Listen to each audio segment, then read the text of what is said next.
Hogwarts. Big Boss in the Harry Potter World. Chapter 1. Finally got on this train. Solemn looked at the little wizard hurriedly outside the train with mixed feelings. Compared to that deadly school, Hogwarts is more comfortable. Although he knew that the next few days Hogwarts has accidents every year, but it's better than the Cruciatus and Imperius curse every month at another school. Solemn couldn't help but recall bits and pieces of the past 11 years. According to the grandfather of his body, he was dug out from the stomach of his poor mother who was hit by the killing curse, which caused a great stir in a certain circle at that time. Shock. Solemn was still alive at that time, let alone the fetus inside the mother's womb. Even if two adults were holding hands and one of them was hit by the killing curse, the other would die. But Solemn knew it. The real Solemn was dead. And he, besides inheriting this body, also inherited many troubles. Solemn Oglebashir Selwyn, he was not qualified to use the surname Selwyn. Because it is said that Solemn is an illegitimate son, he is the current patriarch of the Selwyn family and other witches. Until now, Solemn has no other information except that his mother is also a witch, and everyone he knows has no impression of his mother. Solemn was able to use the surname Selwyn because of his grandfather, an old man who attached great importance to the continuation of the family line. Truth be told, Solemn had no desire to avenge the biological mother of this body. But no idea, he is still grateful for it. After all, there would be no Solemn without her.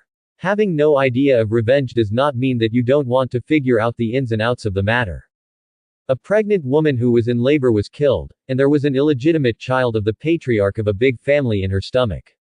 Solemn thinks that even the chair under his butt can figure it out. The most motivated person is who? Solemn never thought that such a bloody thing would happen to him. Solemn has two older brothers and a younger sister, both children of the real Lady Selwyn. The eldest brother Dax is a violent young man, the second brother Sabiantus is a lifeless, and as for the youngest sister Cerna, it is basically confirmed that she is a squib. In a pure-blood family, a 9-year-old child who hasn't had a magical riot is basically a squib. It is not unreasonable for pure-blood wizards to pay attention to the purity of blood. Solemn has been in contact with the wizarding world for 11 years. He knew how much impact the time of the magic riot could have on a wizard's future sooner or later. Think about Neville in the original book. He was 8 years old and hadn't had a magic riot yet.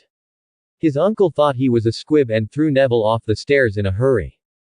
And his little sister is smart, kind, cute, and understanding. Among Mrs. Selwyn's children, this youngest sister has the best relationship with Solemn. Take a look at his elder brother and second brother. One is a violent maniac who would strike at the slightest disagreement, and the other is an autistic man who can't pat a fart with 3 slaps. But Solemn knew they couldn't be blamed for this. After all, the 3 brothers were all from the same school before Solemn came to Hogwarts. In a pure-blood family like theirs, talented children will go to the so-called Skylar within a week after the magic riot. Then, from the age of 7, I have to suffer from the Cruciatus curse and Imperius curse once a month. Although the spellcasters were all great wizards who were unknown to the outside world, the level of spellcasting was the minimum that young wizards could bear. But think about it, the little wizards in this school who are over 7 years old have to be tortured twice a month. How can people who have experienced this kind of experience be normal people? And as the age increases, the power of the Cruciatus curse and the Imperius curse will also increase, and the little wizards who have not broken free from the Imperius curse within the specified time or have not recovered from the torture of the Cruciatus curse within the specified time will still there are additional penalties. Schuler's students know why they are tortured like this, and they also know that this kind of torture in a controlled situation in the school is good for them. Career preparation. Solemn knew it too, but he didn't want to take up such a job in the future, not to mention that his so-called qualification was given by his grandfather.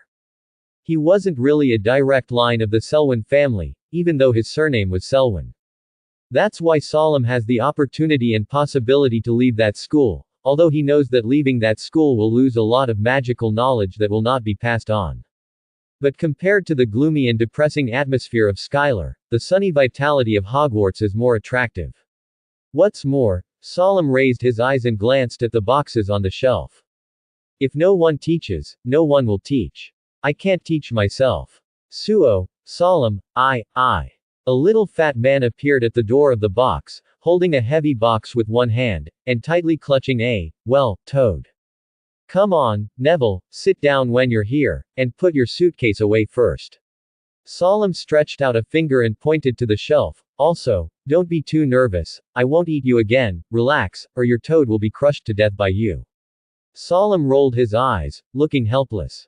It was no surprise that Solemn knew Neville because they were related. Solemn's grandmother and Neville's grandfather's brother's wife were sisters. When Solemn knew that the little fat man in front of him was his cousin, he thought, if he really wants to make a relationship, he doesn't know how many relatives he has in Hogwarts. As Neville squeezed his suitcase into the box, Solemn saw the clump of seaweed behind Neville. Well, it's the hair, a messy brunette with a little freckled face. Hurry up, Neville, there's another one behind you. Solemn and the little girl standing at the door looked at Neville awkwardly holding the box in one hand and standing there with the toad in the other hand, at a loss. So, Solemn, can you? Neville blushed and managed to utter a sentence, but was interrupted before he could finish speaking. No, I only touch this disgusting thing when I'm dealing with potion ingredients. Solemn looked at the toad in Neville's hand with a disgusted expression, but I can help you put the box. Oh my god, how did you do that? The little girl standing at the door stared at Solemn's right hand without a wand in disbelief, and then looked at the box already on the shelf. The levitation curse, I've read about it in books, but I didn't expect the little wizard to do it without a wand. The little girl with freckles was fussed. Do you need me to put it up for you? Miss Fuss. And Neville, the boxes are put up, why are you still sticking there like a log? Sit down quickly and don't get in the way of others. Solemn looking silly, like a troll just hit Neville on the head with a club. He turned his head and did the same trick to help the little girl put the box away. Okay, let's all sit down. Miss Fuss, don't you introduce yourself. He waved his hand and closed the box door. Let me introduce myself first. I'm Solemn Selwyn, sitting next to you it's Neville Longbottom. Solemn lifted his chin, indicating that it was your turn. I'm not Miss Fuss, my name is Hermione Granger. The little girl wrinkled her nose, dissatisfied that Solemn called herself Miss Fuss. Hermione Granger, it's not too hard to guess, is it? Okay, I apologize. Solemn said insincerely. How did you do it? The books say that casting a spell without a weapon is a very high skill. Hermione was Hermione, and the way she said it was, Hermione.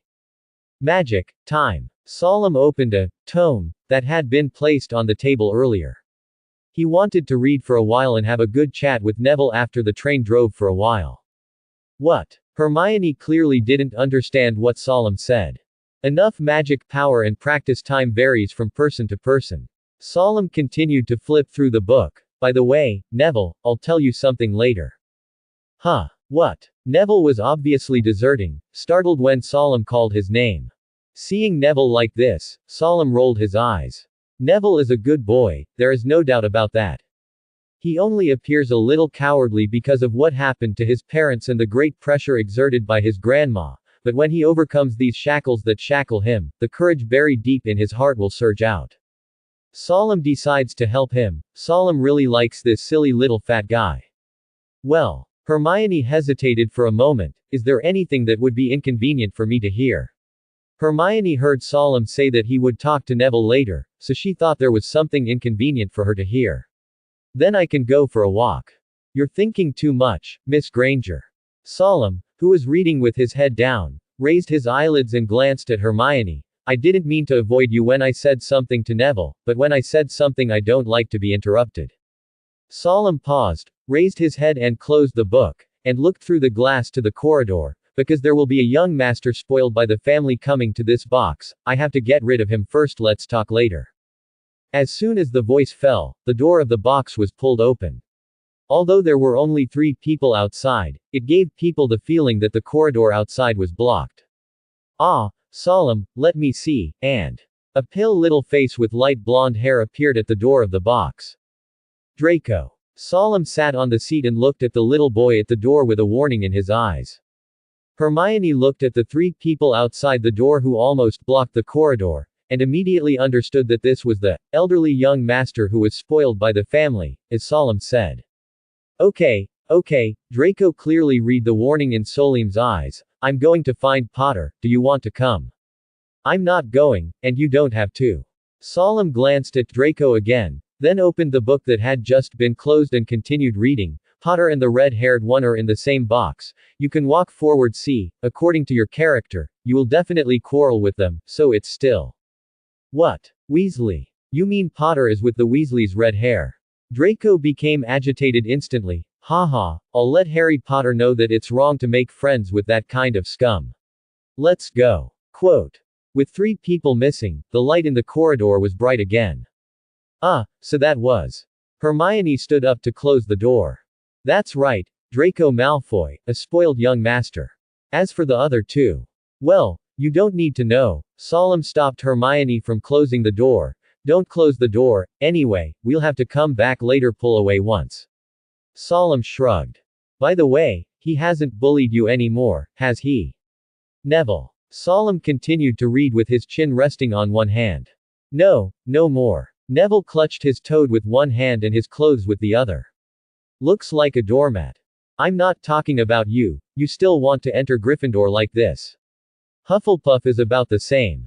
Gryffindor. I know, that's the best house. Hermione perked up when she heard Gryffindor. She had heard Draco say that Harry Potter wanted to talk about that. The best. There is no such thing as the best, only the most suitable college. Solemn decided to enlighten Neville. Neville's appearance is the best doormat in the eyes of a bully kid. But Dumbledore belongs to Gryffindor, the greatest wizard ever. Miss Fuss was immediately unconvinced. Well, miss, I don't know where to believe it.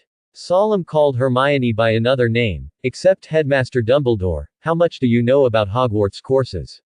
Teaching potions, herbs, transfiguration, charms, and defense against the dark arts are all the same in the 4 academies. How much you can learn, and how much you can learn depends on the individual, not the academy. It's just that, the educational resources are all the same, and what you learn depends entirely on your talent and hard work. This is not like the school in Solemn's original world, where there are rocket classes and normal classes. The rocket classes are all special teachers, and the ordinary classes are ordinary teachers. It is understandable for you to say that this is good and that is not good when the educational resources are skewed. Hogwarts doesn't divide classes. If you tell me that this house is the best, aren't you talking nonsense? Hermione bit her lip, wanting to refute, but didn't know how to refute. In the end, thousands of words merged into one sentence. I said that my name is Hermione Granger, so don't name me indiscriminately. At this time, the noisy voice of the young master came from not far from the corridor. Potter, Weasley, I'm going to tell my dad. Solemn rolled his eyes and looked at Draco, who was standing at the door. It seemed that it was right not to close the door just now, otherwise Draco, who was angry, might have broken the door. Although it could be repaired, it would be so troublesome. Merlin, Solemn, you don't know what just happened, that Potter. Okay, I told you just now, there's no need to go. Solemn quickly interrupted the young master's rambling, he still had things to do. You should go back to the box and calm down now. If you want to get Weasley back at school, you have plenty of opportunities. Yes, you're right, it's not worth being angry about a Weasley. You two, follow me. With the 2 followers who had no sense of existence from the beginning to the end, Draco ran to Solemn's box, took a few breaths and staggered back to his own box. It can be regarded as clean. Solemn closed the door with a wave of his hand, took out his wand with his left hand and lowered the curtain on the door, added another locking spell, and looked at Neville after confirming that the box was tightly sealed. Next, Neville, let's have a good talk. Solemn took his own box from the shelf, aligned the ring on his right hand with the card slot on the box and pressed it up. Click. Then Solemn's right hand turned like a lock, and then opened the lid of the box. This is, the stairs. Hermione stared at the scene with wide eyes. She didn't understand why Solemn opened the box and there was a downward staircase. It was obvious that this little witch, who had just come into contact with the magic world, could not understand the scene in front of her. Come on, Neville, and, well, Hermione. Seeing Hermione making a fuss, Solemn almost called out the nickname he gave her again. Then Solemn led the way across the box and down the stairs. My God, what is this? How is this done? Why is there such a big space in your trunk? My God, That's a bookshelf, so many books. Oh, there is a door in there. Miss Fuss looked. He was stunned by what he saw. Standing on the stairs, you can see everything below clearly. A space with at least 80 pings, and on the left side below the stairs are 4 rows of tall bookshelves filled with books. There is a place near the corner that is obviously used to read books. On the right side of the stairs, there is a 4-poster bed with gauze curtains, and there is a closed door not far away. A permanent traceless stretching spell. Well, let's not talk about that for now. Solemn interrupted Hermione's question. Hermione, please don't tell anyone about my box. Solemn led the two down the stairs, to the bookshelf area on the left, because this is the only place where there are tables and chairs. Okay, let's all sit down. Solemn beckoned the two to sit down. You're welcome, good black tea. There were 3 cups of black tea on the table in front of the 3 of them. That's what a good house elf should be. Prepare everything in advance. Neville, I know your grandma wants you to go to Gryffindor, but what do you think? Solemn looked at Neville. I also hope to be like my parents. Neville wrung his hands. Solemn asked Neville to put Toad in the box, and Solemn locked the door, and he couldn't escape anyway. Neville, I hope this is your own idea, and not the pressure from your grandma to make you make such a choice, do you understand? I know, but I mean. I'm afraid I won't be able to get into Gryffindor. I know I'm timid, I'm worried. Neville looked like he was on the verge of tears. Hermione looked at Solemn for a while and Neville for a while, not understanding what the two were talking about. Just make sure you want to enter Gryffindor, and just tell the Sorting Hat clearly that you want to enter Gryffindor. Solemn took a sip of tea. Don't worry, you will enter Gryffindor, after all, you meet the requirements. Excuse me, Solemn, what's the Sorting Hat you're talking about? Hermione felt like Neville would suffocate herself if she didn't speak. The Sorting Hat, what else can it do? It's for sorting little wizards. Solemn looked at Hermione with a natural look on his face. Wear it on the sorting ceremony, and it will tell you which house you are sorted into.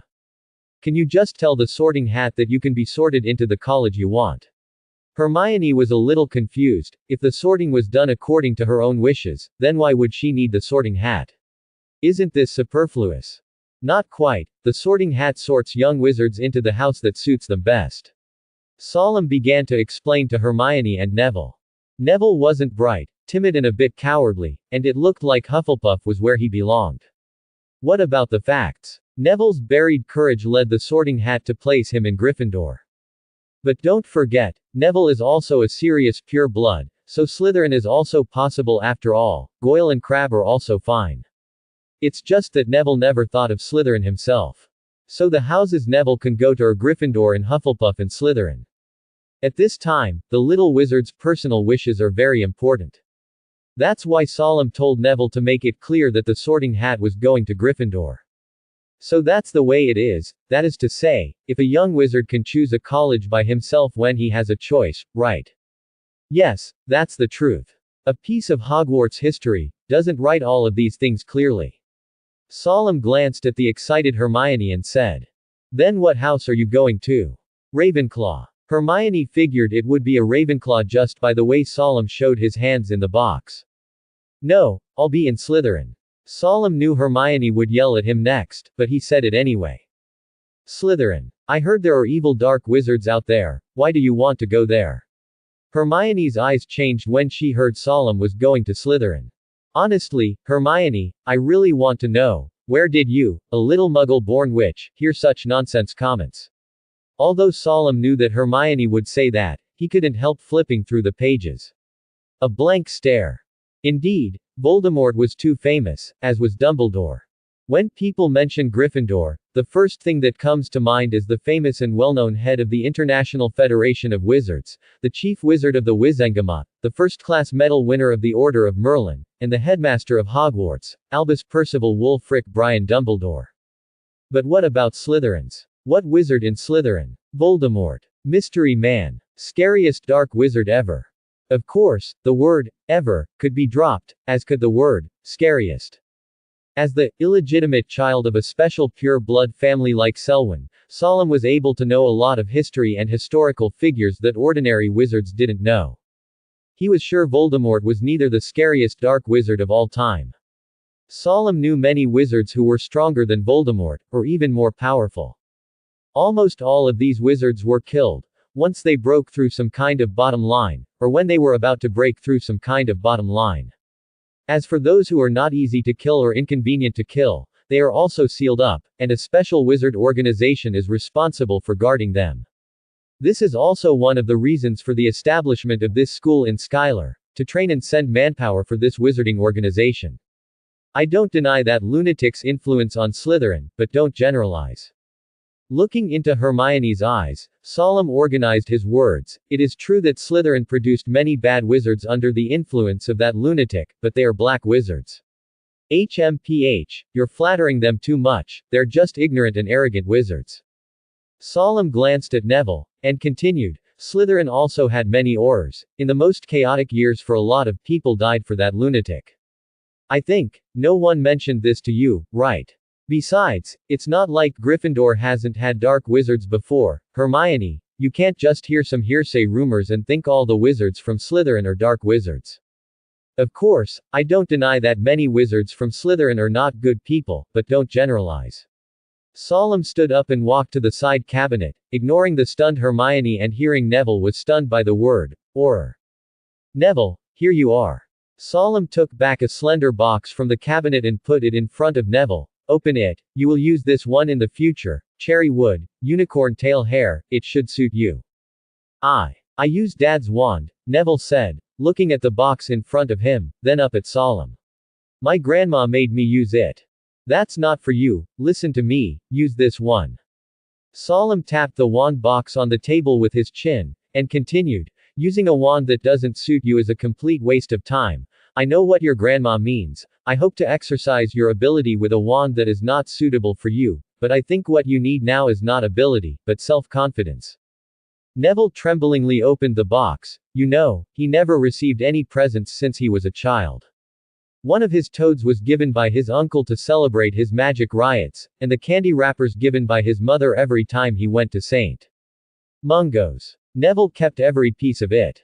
And he has never received such a valuable item as a magic wand since he was a child, and he can really feel the love for him from the little monster in the mouth of his uncles and the reliable and responsible cousin in the mouth of his grandmother. Thank you, I'll use it well. Neville's eyes were red. Hermione looked at Neville, then at Solemn, not knowing what to say. After school starts, come to me every Tuesday, Thursday, and Saturday, and I will make sure you don't miss the school curriculum, Solemn said as Neville accepted his wand. When you can keep up with I will give you some extra things depending on the progress of school studies. Neville always smacked his lips at Solemn's submissive temper. Solemn is an illegitimate child, so the family will not pay him every month, and he has to rely on himself. Seeing this, Neville's grandma gave Solemn a considerable sum of galleons, and the request was to train her grandson well. As the saying goes, they are short-handed. Although they are relatives, if Neville does not change at all in the future, it is not easy for him to make business with Neville's grandma. Thinking of this, Solemn decided to give Neville a hard time. Don't forget, Neville, the person who hurt your parents, the culprit who caused your family's current situation is still staying in Azkaban. That madman is not dead yet, your enemy will come out sooner or later, don't you want to avenge your parents with your own hands? Solemn thinks that hatred is not a good thing, but I have to say that hatred can definitely motivate a person. Neville looked up, his eyes still red. If it was emotion just now, it is anger now. Then it's settled. Remember, come to me every Tuesday, Thursday, and Saturday night. Now that the things are given to you, let's go up. Solemn stood up. By the way, Hermione, if you want, on the first row of bookshelf on the left, you can take a book to relieve your boredom. Of course, you have to return it to me after reading it. There are 4 rows of bookshelves in Solemn's box. Only the books on the row pointed to Hermione are not related to magic spells, and there are no magic restrictions on them. Really? That's great. Hermione stood up excitedly and was about to run to the bookshelves. Okay Hermione, come on, we should go up. Solemn picked up his teacup and drank it in one gulp. Take the people back to the box, put the box away, and then lift the lock spell. Solemn looked at Hermione who sat down and started reading Neville, what are you doing with your *** up? Solemn asked, watching Neville stick his butt head under the seat. Raffle is gone. Neville knocked his head on the table. Your toad. Impossible, the door has never been opened. Solemn glanced at the window again. The window is also closed, let's look for it. To be honest, Solemn didn't understand what Neville's uncle meant by giving a toad. You can send an owl. If you don't want to spend money, you can send a few bags of candy. What does it mean to send a toad? Really gone. Neville got up from the ground in a panic. I checked the shelves and the floor. Solemn, help me. I locked the door first. When we went down, you left the toad outside. The window was never opened. Why didn't you, toad? Solemn was a little strange. Could this toad be able to pass through walls? Okay, Neville, I'll go find your toad with you. Hermione spoke, realizing that Neville wouldn't be able to read in peace until he found his toad. Besides, since we're all friends, it's no big deal to do a favor. Thank you, Hermione, said Neville, blushing. Seeing the two of them exit the door of the box, Solemn shook his head and continued to flip through his tome. Speaking of which, it was the first meeting of the Audio Technica. If Solemn remembered correctly, Neville couldn't find his toad on the train, and the toad wouldn't be found until he got to school. Rather than being found, it might be better to say that he appeared by Neville's side. After thinking about it, Solemn can be sure that the toad was in the box when they entered the box, but the toad was gone when they came out. This aroused Solemn's interest. When will I take it and study it? Is it a special bloodline, or is it like? Solemn narrowed his eyes. It's like that mouse. Solemn, Riff, I can't find it anywhere. Neville's eyes were swollen and looked like he had been punched by a troll. Don't worry, you'll be able to see your toad soon, can you stop crying? Solemn took Hermione and Neville to pick a boat and sit on it. Besides, what's so good about that toad? If you want a pet, I will give you an owl after a while. When all the little wizards were on board, the boats began to move slowly by themselves, heading towards the castle. Hermione and Solemn sat on one end, Neville on the other. The little fat guy's asterisk was a bit big. Looking at the majestic castle in the distance, even Solemn too couldn't help whistling. Yes, it's Hogwarts exclusive BGM. Ah, that's Hogwarts Castle, I read it in a book, the ceiling of the castle hall. Hermione sat next to Solemn and started babbling like an old lady again. All right, Hermione, let's cut it short, but you really decided to go to Gryffindor. I think Ravenclaw is more suitable for you. Solemn hastily interrupted Hermione's tirade. Why do you say that? Hermione turned to look at Solemn, frowning in confusion. How do you know Ravenclaw is right for me? Okay, let me tell you something that the books you read won't tell you. Solemn thought it would be better to say it himself than to hear Hermione there.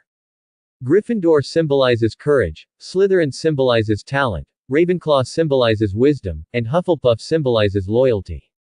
This is said in a piece of Hogwarts school history. Well, this is not wrong, it's just that some things in the book are not easy to write too straightforwardly. Hermione didn't know, Solemn didn't know. Gryffindor is full of mischievous brats, and the common room is always a mess, so you can't even look at your homework there. Of course, if you have complete resistance to outside interference, then ignore me. Compared to Gryffindor, Ravenclaw and Slytherin are much better. The students of these two colleges are relatively mature, and the environment is also suitable for reading books quietly. Ravenclaw has its own library. Although it is not as large as Hogwarts' library, the books in Ravenclaw's library are all left by Ms.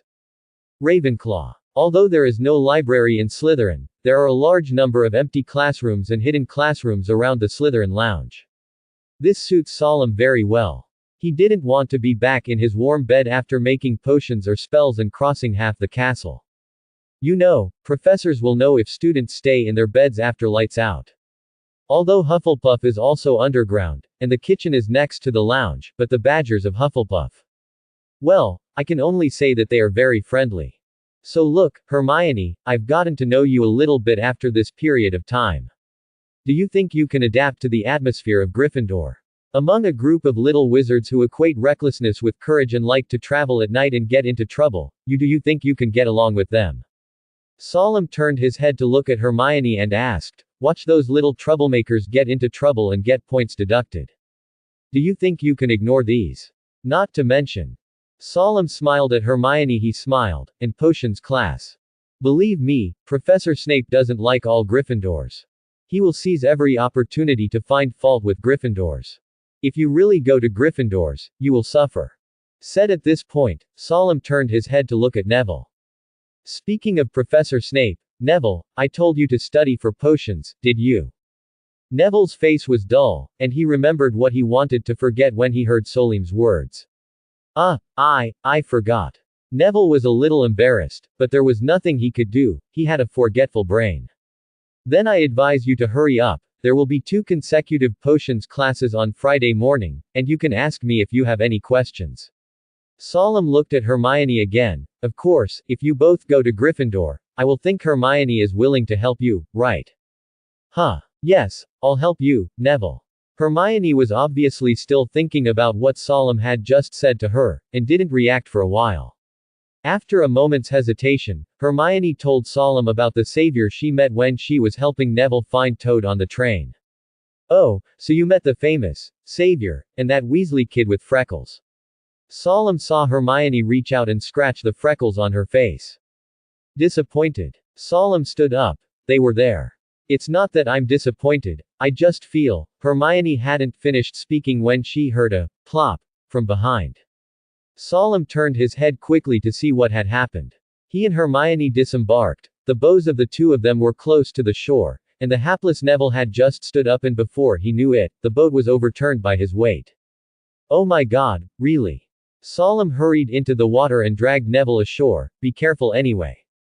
Feeling his waterlogged shoes and obviously heavy robe, he looked drenched. The little fat man. Solemn simply took out his wand and dried the 2 of them. Okay, first-year freshmen. Come here. A huge figure greeted the little wizards not far away. Okay Neville, let's go. Feeling the dry feet again and the much lighter robe, Solemn beckoned the 2 to go. What do you think? Hermione, go ahead. Looking at Neville, who became dry again, he thought about his previous appearance of a drowned chicken. Hermione found magic really convenient. Although Hermione was a young wizard from an ordinary family, her understanding of the magic world was narrow and one-sided, but it didn't mean she didn't have the most basic judgment. Hermione was sure that this young wizard named Solemn was definitely the best of the first year.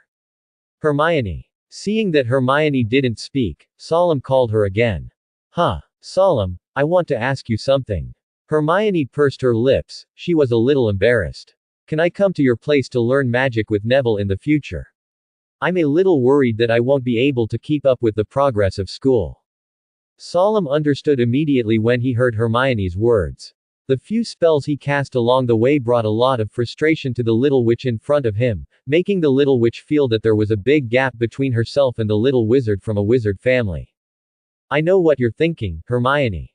Solemn led Hermione and Neville to line up honestly, and Hermione stood in front of him. Don't think too much, most of the little wizards are the same as you don't know any magic before you come to school.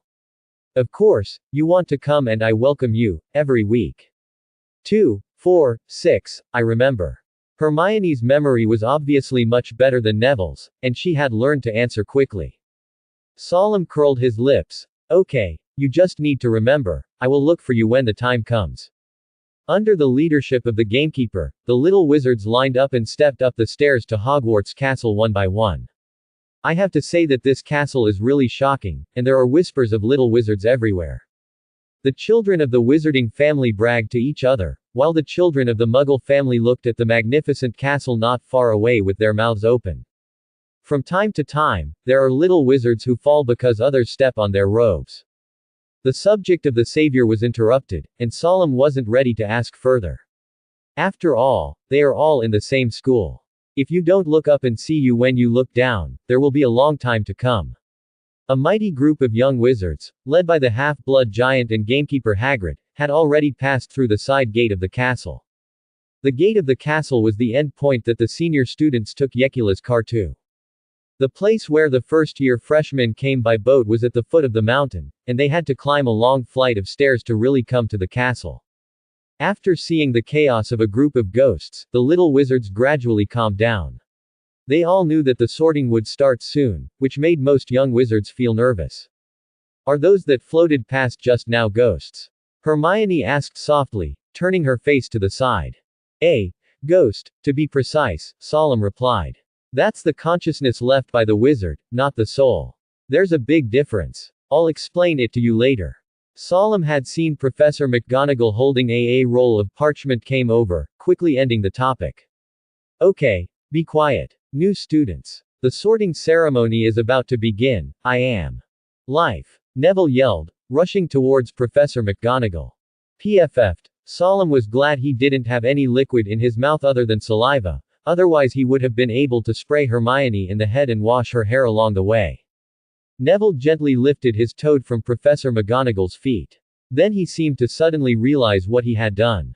He lowered his head and carefully raised his eyelids to look at the witch in front of him who looked stricter than Grandma. I'm so sorry, Professor McGonagall. Solemn hurried forward to give Neville a hand. This is the pet he lost earlier. Professor McGonagall quivered her thin lips, glanced at Solemn, then fixed her eyes on Neville. Everyone. Follow me in single file. Professor McGonagall turned around neatly, leading the little wizards like an auditorium. Clutching the poor roll of parchment tightly in her hand, maybe she wished it was Neville himself she was clutching. It was the first time that the little wizard interrupted her speech when the sorting ceremony was about to begin. You're done, Neville. Professor McGonagall is the headmaster of Gryffindor. Solemn patted Neville on the shoulder. Good luck. Then he walked forward with the little wizards. Neville stood there holding a toad. He was terrified. Let's go, Neville. Don't be dazed. Hermione pushed Neville. The sorting ceremony is about to start. Don't be dazed. When Mr. McGonagall pushed open the door of the auditorium, everything in the auditorium was instantly imprinted in the eyes of the little wizards. Candles floating in the sky, huge painted windows, seniors and senior professors sitting on both sides of the auditorium. Finally, the little wizards saw the high stool in the middle and a dirty wizard hat on top of the stool. Even the young wizards of the wizard family were seeing such a scene for the first time. Hundreds of people sat together and paid attention to these little wizards. At this time, no matter whether they were pure-blooded or muggle-born little wizards, they were all nervous, and some of the little wizards' bodies shook like a sieve, just like Neville following Solemn's ***. Relax, Neville, relax, the sorting hat won't eat you. Solemn pulled Neville, who was behind his ***, to him. If you really want to enter Gryffindor, show some courage. You don't want your grandma to be disappointed. Fred and George, from what they say, I still have to fight the troll. Not far in front of Solemn and the others, there was a little red-haired wizard who suppressed his voice and angered a little boy in front of him, said the wizard. The one in front of that redhead is Harry Potter, I've seen them on the train. Hermione whispered behind Solemn. When Professor McGonagall walked up to the sorting hat, he signaled for silence. The dirty sorting hat on the bar stool began to wriggle. A wrinkle appeared on the side facing the little wizard, like a mouth. Then it sang. You may think I'm not pretty. But never judge a book by its cover. If you can find a more beautiful hat than mine, I can eat myself up. You can make your bowler hats black and shiny. Keep your top hats sleek and crisp. I'm the magic hat for the Hogwarts test.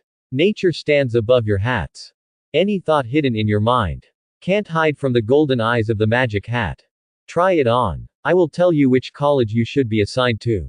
You may belong to Gryffindor, where there is bravery buried in the heart. There boldness make the Gryffindor stand out. You may belong to Hufflepuff, where the people are just and loyal. Hufflepuff students are stoic and honest, not afraid of hard work. If you're smart, you might get into wise old Ravenclaw. Those who are wise and learned will always meet their fellows there. Maybe you'll get into Slytherin, maybe you'll make a true friend here. But those cunning and insidious people will use all means to achieve their goals. Come put me on. Don't be afraid. Don't panic. In my hands, although I don't even have a hand, you're safe. Because I am a thinking hat. After the hat sang, there was thunderous applause. It bowed to the 4 tables one by one, and then stood still. Isn't it ugly? Hermione, Solemn said to Hermione, turning his face sideways.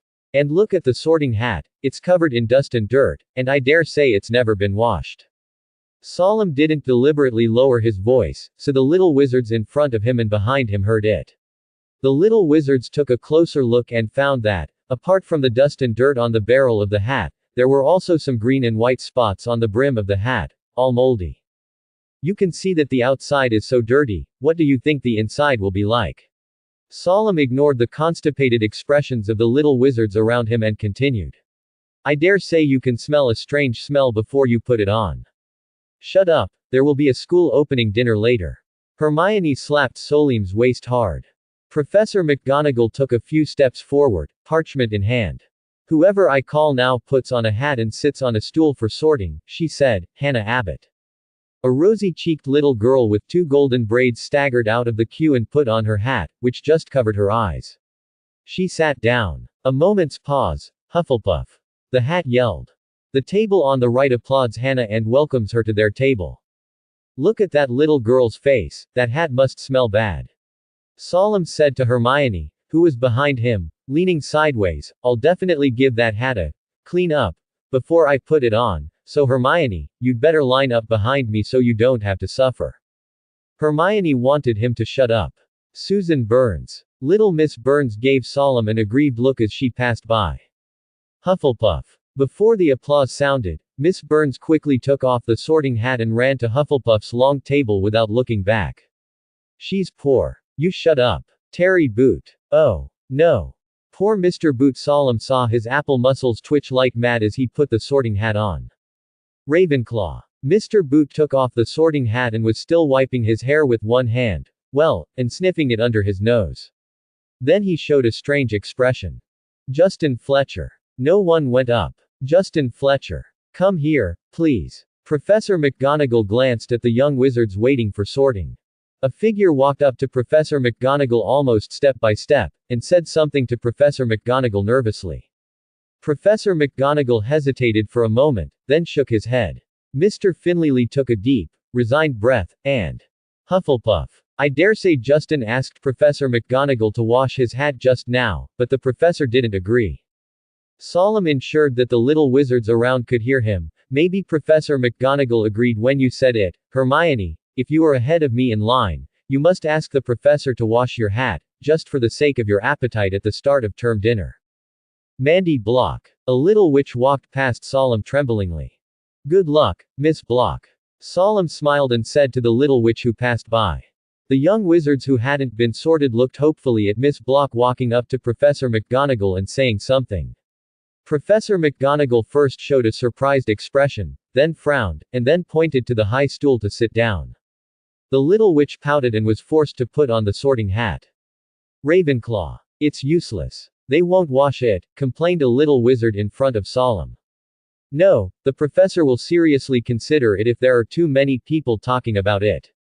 If you don't want to attend the opening dinner with the hair oil, dust and dirt accumulated on your head for thousands of years, you'd better let the professor wash that hat as much as possible.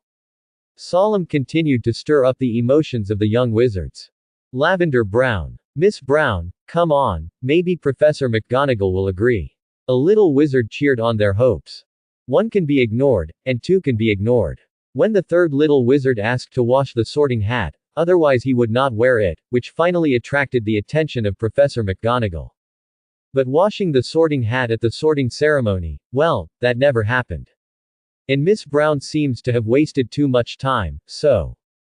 Gryffindor. Professor McGonagall put the sorting hat directly on Miss Brown's head. Miss Brown patted the spot where the sorting hat touched the top of her head as she walked towards Gryffindor's long table. A look of frustration. Draco Malfoy. Our little dragon walked up to Professor McGonagall carelessly, pointed at the sorting hat and said something to Professor McGonagall. Hey, it's done. Solemn said with a smile, it seems that I don't need to do anything. How do you know? 3 people went up, and Professor McGonagall didn't agree. This young master's father is a school manager, and the professor will take his opinion seriously. Just read it. Sure enough, Professor McGonagall walked quickly to Dumbledore's desk and said something. The students of the 4 colleges began to whisper to each other. They had never encountered a situation where the sorting ceremony was interrupted. After talking to Headmaster Dumbledore, Professor McGonagall walked up to the sorting hat expressionlessly and drew out his wand. Woo yeah. Very good. We are saved. The little wizards without sorting looked at the brand new sorting hat and cheered. The surrounding seniors watched all this with dumbfounded, they never thought that such a thing would happen during the sorting ceremony. The little wizards who had been assigned to 4 colleges told the seniors and sisters what Solemn had just said to them. And these seniors seemed to realize how dirty the hats on their heads were when they were sorted back then. Hermione Granger. Good luck, Hermione. Solemn offered his blessing. Gryffindor. Hermione got her wish and was assigned to the house she thought was the best. Solemn Selwyn. Solemn smiled and stepped up and sat on the bar stool. Aha! It's you. The sorting hat's voice rang in Solemn's head. Oh, you know me. I know all the good things you did down there from the minds of those little wizards just now. So I want to thank you. You know, I haven't been this clean in a long time. Slytherin, thank you. Solemn said the house he wanted to go to. Of course, Slytherin is more suitable for you. Then. Slytherin. The sorting hat announced loudly. He took off the sorting hat and bowed to Professor McGonagall, who was looking at him strangely, and walked towards the long Slytherin table who was applauding him. Welcome, new student. The Slytherin prefect and head of the schoolboys stood up to shake Solemn's hand, and motioned for him to sit next to Draco.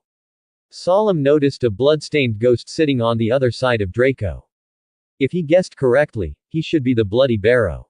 How does it feel to be in the limelight, Draco? If it wasn't for that shabby hat, I wouldn't be shooting you. Draco shot Solemn a glance. Solemn smiled. This young master isn't that stupid, as long as he doesn't run into the savior. I'll discuss something with you at dinner later. Solemn whispered to Draco. Draco glanced at Solemn. Trouble. Solemn looked at Neville, who returned the sorting hat to Professor McGonagall flushed with laughter, and smiled. No, it's not troublesome at all, you're taking advantage. Harry Potter. Here comes the main event. Which house do you think Potter will go to? Draco asked. There's no need to guess. Definitely Gryffindor. Solemn crossed his legs under the table. HMPH. Potter deserves to be with those pure blood scum, if I ask you. Draco obviously hadn't forgotten what happened on the train. Gryffindor. The sorting hat loudly announced the savior's sorting result. The result was a riot at the Gryffindor table, loud celebrations from the students. The Weasley twins yelled, we've got Potter, clapping their hands vigorously. Look, what did I say? Solemn smiled at Draco, I should bet you. Draco's little face paled with anger, although there was not much color on his face. Draco, listen to me, don't fight with Potter.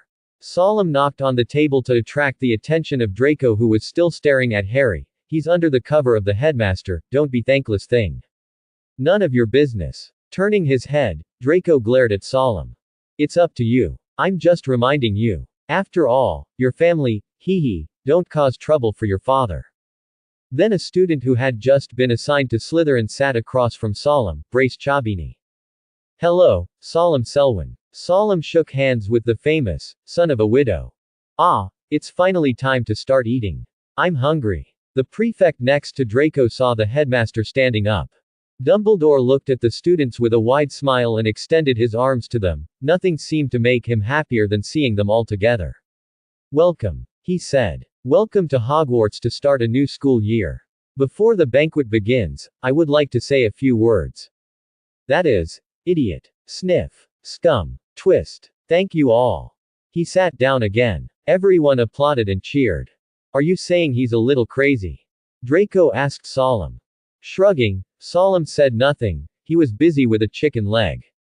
At this time, the entire auditorium was full of chaos. The students were talking about their summer vacation experience to each other, and the young wizards who had just entered school were busy dealing with food while listening to the seniors around them introduce this great school. After eating a drumstick and finding something to do for his stomach, Solemn approached Draco, who was busy with the cake. You know the Slytherin tradition, the tradition that the other 3 houses have cancelled. You mean the prefect system, right? You want to be our first-year Slytherin prefect. Draco squinted at Solemn as he dealt with the food. No, I'm lazy to be a prefect. What I want is the perks of a prefect, a single room. Solemn smeared a little ketchup on the potato in his hand. You come to be the prefect, but the room is mine. From Solim's point of view, being a prefect means the benefit of being a single room is a bit worth seeing, and everything else is scum. What is the prefect's special washroom? What's the use of that? There is still a bathroom in the single room. And being a prefect is also responsible for conveying the new lounge password. Solim is a troublesome person. It turned out that when I was in junior high school, I worked as a class representative for a period of time and collected homework every day. The teacher is not happy if he can't collect it. He urges those who haven't handed in their homework to hand it in quickly and offends their classmates. After that, Solim was not interested in this kind of thing where the pay and reward were not proportional. What do you mean? Draco didn't understand. That is to say, I will keep the two of us, I admit defeat, you are the prefect. But the right to use the room is mine. It's that simple. After saying this, Solim turned to the ketchup dip. The potato took a hard bite. That's okay. Draco didn't express dissatisfaction with Solim's arrangement, because his father told him something about Solim before he came to Hogwarts, and also told him not to conflict with Solim. After all, if we really want to talk about it, the two of them are still relatives. What's wrong with this? Prefects can't be transferred, unless they are defeated. But the prefect's room is okay. You can just say that you are not used to living in a single room. Solim blinked. Well, if you agree, I can give you advice on what to do with that red hair in Weasley. Solim had already figured out that as long as it made Weasley uncomfortable, Draco was comfortable. Make a deal. Professor Dumbledore stood up again. The restaurant also returned to silence. Oh, now that everyone has eaten and drank enough, I want to say a few more words to you. At the beginning of the semester, I want to give you a few things to pay attention to. Attention first-year freshmen, all students are prohibited from entering the Forbidden Forest on campus. Some of our old classmates should also remember this well. Dumbledore's bright eyes flicked in Brother Weasley's direction. Besides, Mr. Filch, the administrator, wants me to remind everyone not to cast magic in the hallway between classes. The Quidditch player review will take place in the second week of term. Anyone interested in playing on the house team should contact Mrs. Hooch. Finally, I must tell everyone that those who do not want to encounter accidents and die in pain, please do not enter the corridor on the right side of the fourth floor. Now, before we all go to bed, let's sing the school song. Dumbledore said loudly. Hearing this, Solim quickly pulled out his wand with his left hand and put a close ear plug on himself under the table. He watched the mouths of the people around him opening and closing, and Draco next to him covered his ears with his hands and muttered something. Just kidding, he still doesn't know what the Hogwarts school song is like. Totally noise. Seeing everyone around him stand up, Solim lifted the magic on himself. You should get me one too, Solim, Draco grumbled. Isn't it too late? Solim smiled, followed Draco to line up and walked out of the auditorium under the leadership of the Slytherin prefect. Of the four houses, the Slytherin and Hufflepuff lounges are underground, though the Slytherin ones are farther away. The kitchen is just below the auditorium, and Hufflepuff's lounge is next to it. It can be said that the first ones to return to the lounge are the little badgers of Hufflepuff. Following the prefect down dark stairs and through dimly lit corridors, the young wizards came to an empty, damp stone wall behind which was the Slytherin common room. Glory. The prefect said the password. Take the little wizards into the common room, a long, narrow, low basement. The basement walls and ceiling were made of rough stone, and round, glowing green lights hung from the ceiling on chains. There is a beautifully carved fireplace surrounded by many carved chairs. Welcome to the glorious Slytherin. Slytherin has a tradition to complete before the break. That is to elect a prefect of the first year. This is a tradition that Hogwarts has had since its founding. The other three houses are abandoning this tradition, only the Slytherins have kept it. Then you will. The prefect was interrupted before he could finish speaking. New students stand in the middle, and the last one of you standing will be the first-year prefect. And enjoy the prefect's privileges. Professor Snape floated out of nowhere, pointing at the freshman with his wand in one hand. His face was not troublesome. Hurry up, my time is precious. Solim stood with Draco. Remember your words, Draco. With a flick of his left hand, the wand appeared in Solim's hand.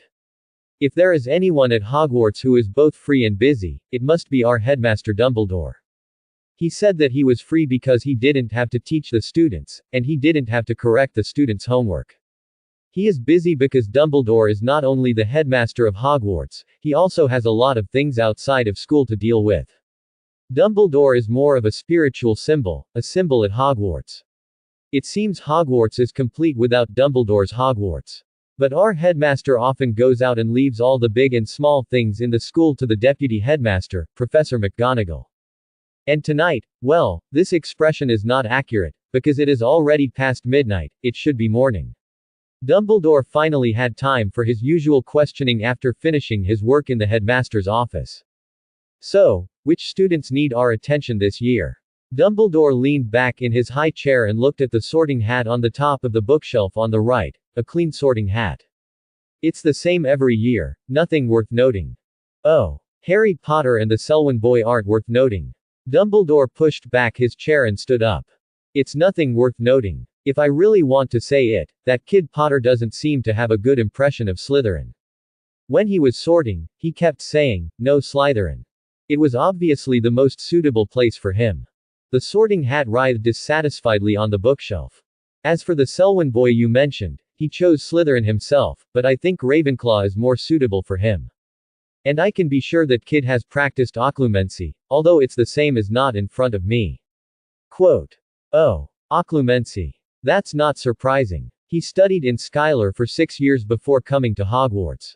In order to fight against the Cruciatus and Imperius curse, the children there are more or less in occlumency. There will be some results in surgery.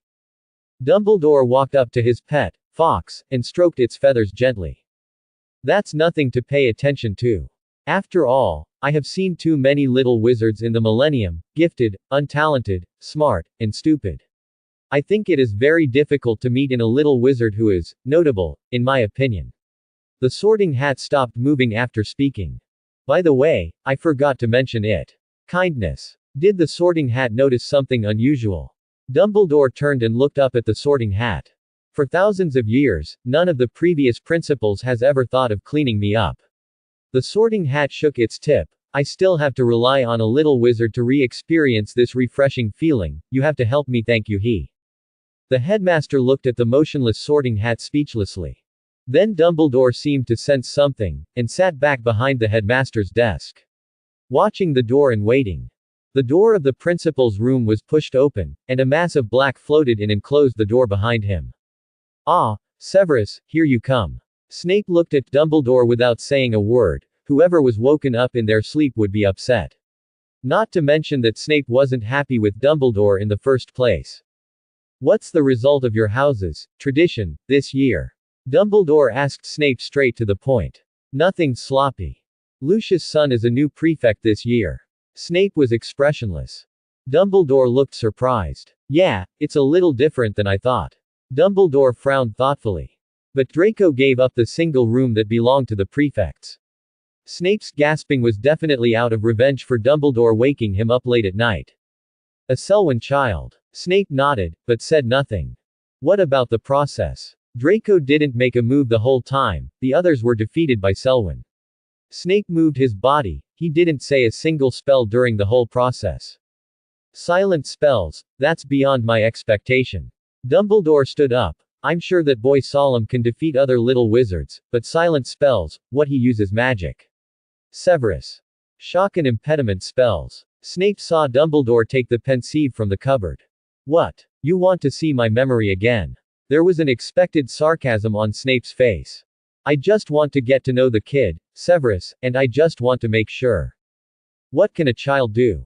Snape interrupted Dumbledore roughly. Instead of being suspicious of a little wizard, why not investigate someone who is more suspicious?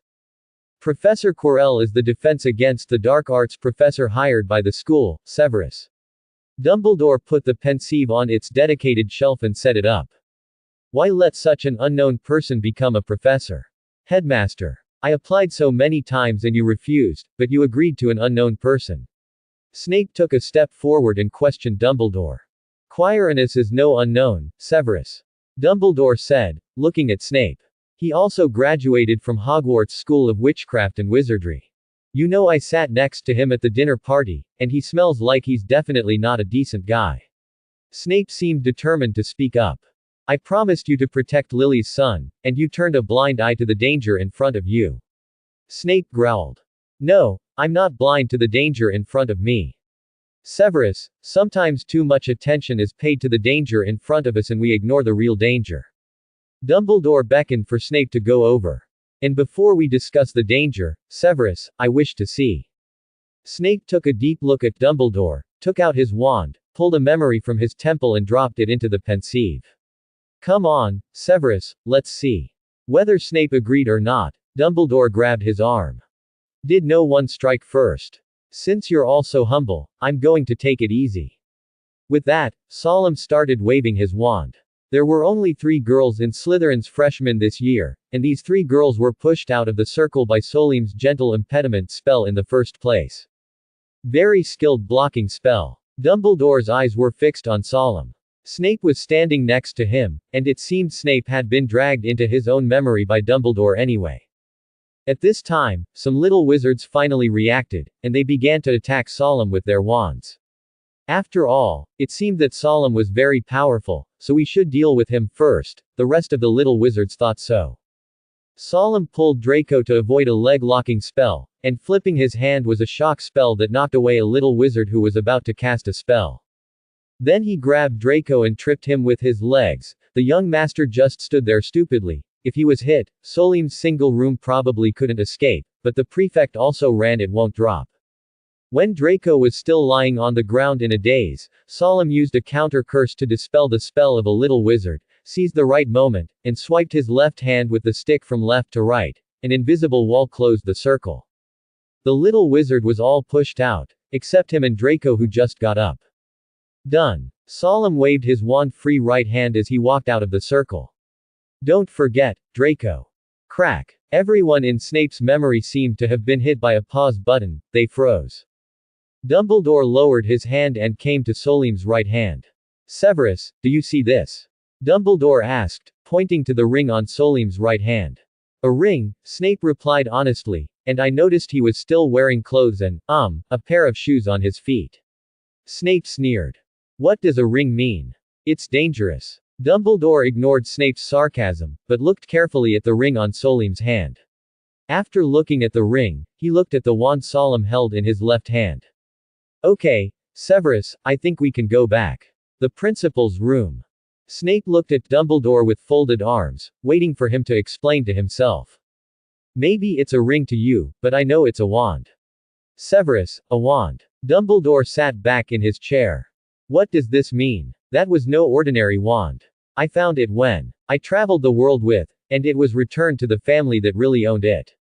Selwyn. Yes, Selwyn. Then what does this mean? That child is also a Selwyn.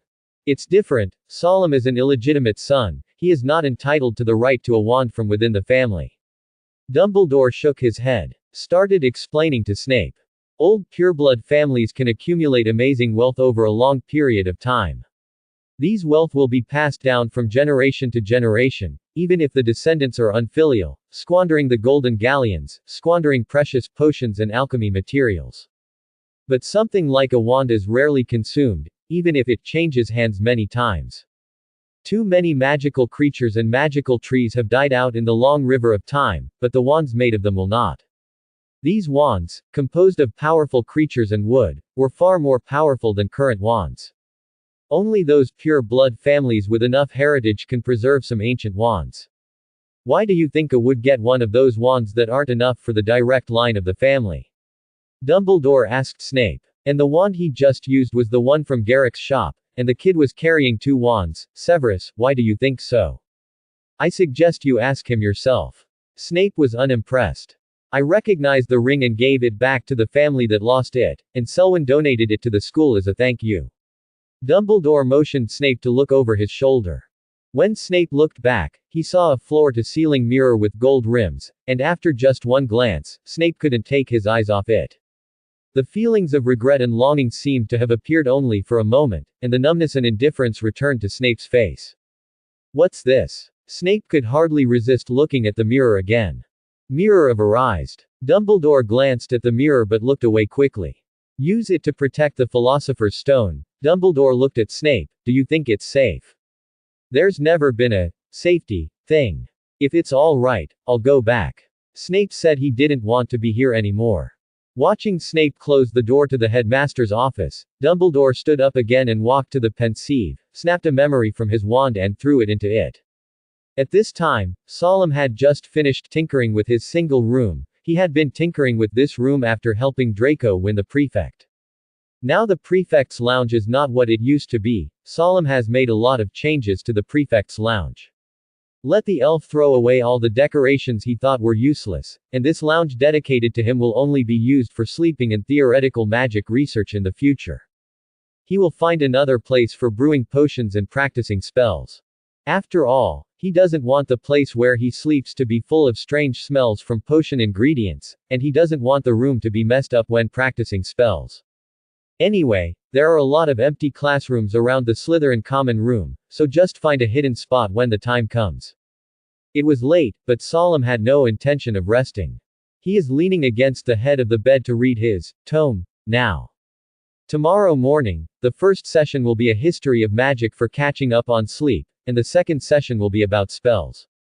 Of the major Slytherin classes, only potions and transfiguration and defense against the dark arts are taught with Gryffindor, and all other classes are taught with Ravenclaw. Honestly, I prefer dealing with Ravenclaw to Gryffindor. Solemn. In Solemn's words, it's easier to deal with those of the same gender. If you want to deal with Gryffindor, the first sentence of the person must be, "You evil Slytherin, stay away from me." Or, "You Slytherin snake, what kind of conspiracy is there to approach me?" Thinking about Solemn's big head, and Neville's going to Gryffindor, there will definitely be many opportunities for him to deal with Gryffindor in the future. Solemn decided not to think about these bad things. For him to find what he wants from the book in his hand is the top priority. As mentioned earlier, Solemn has a great relationship with his half-sister. Back in Selwyn Castle, the only person who could make Solemn feel warm was this little sister. Solemn's Mana riot occurred when he was 4 years old, before his two older brothers. Dax and Sabiance were 5 and 6 years old. Pure-blooded wizards mainly look at a wizard's talent to see when the magic power riots, and the earlier the talent, the higher the talent. The sooner the magic power riots, the faster the magic power of the little wizard will grow. Of course, the sooner the better. The 4-year-old is almost the limit. If it is earlier, it is very likely to become a silent person. This is a death sentence. No obscure survives 10 years old. Solemn was sent to Skylar, a school only open to special wizarding families, shortly after the magic riot. Not to mention how Solemn was tortured in that school after he was 7 years old. He could only go home once a year, if Solemn called the Selwyn Castle home. The eldest brother doesn't want to see him, and the second brother ignores him. If his father comes back, he can still have a few words with Solemn. As for Mrs. Selwyn, Solemn wished he could stay as far away from that woman as possible. The matter of Solemn's biological mother hadn't been figured out yet. In the entire castle, only the little sister Serna was closer to him. After all, the little girl has no one to get close to. Both their eldest brother and second brother made the school a little neurotic, but it was just two extremes, one violent, one silent. It is difficult for a little girl to communicate with. At this time, Solemn, the most normal-looking brother, became the only one the little girl could talk to, and Solemn really needed to find a psychological sustenance to divert his attention, otherwise he would be like his brother sooner or later. The eldest brother is the same as the second brother. Although Solemn escaped from Skylar in the end, the sustenance he found just to keep himself going has really become the sustenance of his soul over time. He hopes to find a way to change the fate of his squib sister. And hope is in the book in his hand. Harry Potter, a child called Savior by wizards in the wizarding world. In the past 11 years of his gloomy life, he has never felt like this feeling. It can be said that he is truly under the spotlight. He remembered the scene when he was brought into the leaky cauldron by Hagrid, people shaking his hand, paying their respects. Although I really can't remember what I have done to make these wizards admire. But whatever. Harry only knew that he was content and happy now. He dared to say that the dinner last night was the best and fullest he had ever eaten in his life. Kindness. Most full. Sorry, it should be the most supportive. The little wizards here are very friendly, except for the little boy on the train. He made his first friend his age on the train. The thought of never being hungry again, never facing Dudley's fists again, never facing the cynicism of the Dursleys again, never facing Aunt Marge's dog again. Thinking of these, Harry felt like he was dreaming. But Harry soon began to feel uncomfortable. On the second morning, from the time Harry walked out of the dormitory, some whispers kept ringing in his ears. And Harry could feel almost everyone looking at his scar. There will be a large group of young wizards crowded at the door between classes and after class, wanting to see Harry's true face. There will be people walking around him in the corridor and staring at him. Even when he went to the toilet, there would be a group of people standing outside the door. Seriously, Harry kind of missed the Dursleys' stairwell. Of course, it's just talk. From one extreme to another, not everyone can adapt quickly. Fortunately, he has a friend named Ronald who will always follow him to help him out. Although it was irritating and embarrassing to be watched by people as rare animals, Harry could sense that they were not malicious. No malice, but Harry was really tired of feeling this way. It was the fourth day since he came to school, and the people around him did not decrease at all. In order to avoid these Harry Potter watchers, Harry had to make a dangerous decision: go to class on a pinch. His new friend Ronald seemed a bit dissatisfied by this. But Harry forgot one very important thing: he was not familiar with this school full of magic. He needs to know how long it will take to get to each classroom, as well as the specific route and the way to walk some stairs in order to go to class at the right time. But he couldn't, and neither could his friend Ronald. So naturally they were late for Transfiguration class on Thursday morning. Professor McGonagall is a very strict witch, which Harry knew from the first time he met Professor McGonagall. Perhaps thanks to the famous name of the Savior, Professor McGonagall did not punish them. It wasn't Professor McGonagall that was bothering Harry, but a little witch named Hermione Granger. Although he had seen Miss Granger's nagging on the train, Harry still couldn't stand her twittering in his and Ronald's ears over and over again that they shouldn't do this or that. So Harry and Ronald decided to stay as far away from the preachy Miss Granger as possible. Friday was an important and memorable day for Harry and Ronald, because they finally found the right way to the auditorium once and for all without losing their way. "What classes do we have today?" Harry asked Ronald, who was sitting across from him, as he worked on an apple pie. "Potions class with Slytherin in the morning, 2 sessions in a row." Ronald's mouth was full of food, and it made it hard for Harry to listen to him. "Snape is the head of Slytherin, and I've heard he's particularly partial to Slytherin students. We'll see if that's the case later." At this moment, a female voice intervened. "Oh, yes, I also heard from Solemn that Professor Snape is very partial to the students of his house, and is very unfriendly to Gryffindor. Solemn said that Professor Snape will find every opportunity to deduct Gryffindor's points." Quote. Harry and Ronald knew who she was when they heard the voice. The two looked at each other, ready to continue to deal with the food in their hands. "Wait, you mean Snape is going to pick on us?" "Yes, that's what Solemn said. So last night he helped me and Neville explain the do's and don'ts of potions class, and with his help Neville won't fry the pan when he boils the scabies potion." Hermione glanced at Neville, who was sitting next to her. "Wait, Hermione, who is this Solemn you're talking about?" Ronald asked. "Also, you said he helped you with Neville's potion lessons. Did you sleep during the sorting? He was the one who kept talking. And he's Neville's cousin. I remember him as a Slytherin." Harry and Ronald looked at Neville together. Neville nodded. "Yes, he's my cousin." "Neville, why do you have a Slytherin cousin? The students of that academy will all turn black in the future." Before Ronald could finish speaking, he was interrupted by the sound of an owl flapping its wings. Now Harry was used to it. But at breakfast on the first day, 100 or so owls suddenly flew into the restaurant, which really startled him. These owls fly around the dining table until they find their respective owners, dropping letters or packages into their laps. So far, Hedwig hadn't brought Harry anything. It flew in sometimes to peck Harry's ear, beg for a sip of toast, and then flew back to the owl house to sleep with the other owls in the schoolyard. But this morning, it flapped its wings between the jam dish and the sugar bowl, and dropped a note on Harry's dinner plate. Harry opened the note immediately. What was written? Ronald turned his head to look at the note in Harry's hand. "Hagrid, it's Hagrid. He asked me to come to him in the afternoon." Harry borrowed a quill from Ronald and hurriedly wrote on the back of the note, Okay, I'd love to see you soon. Then he let Hedwig fly away. At the start of term banquet, Harry felt that Professor Snape didn't like him. It wasn't until the first potions lesson was over that he realized he was wrong. It wasn't that Professor Snape didn't like him, he hated him. Potions class is taught in an underground classroom. It's colder here than the castle keep above. Glass jars lined the walls filled with stuffed animals soaked in chills. Snape, like Flitwick, picked up the roster as soon as class started, and like Flitwick, he always stopped when he called Harry's name.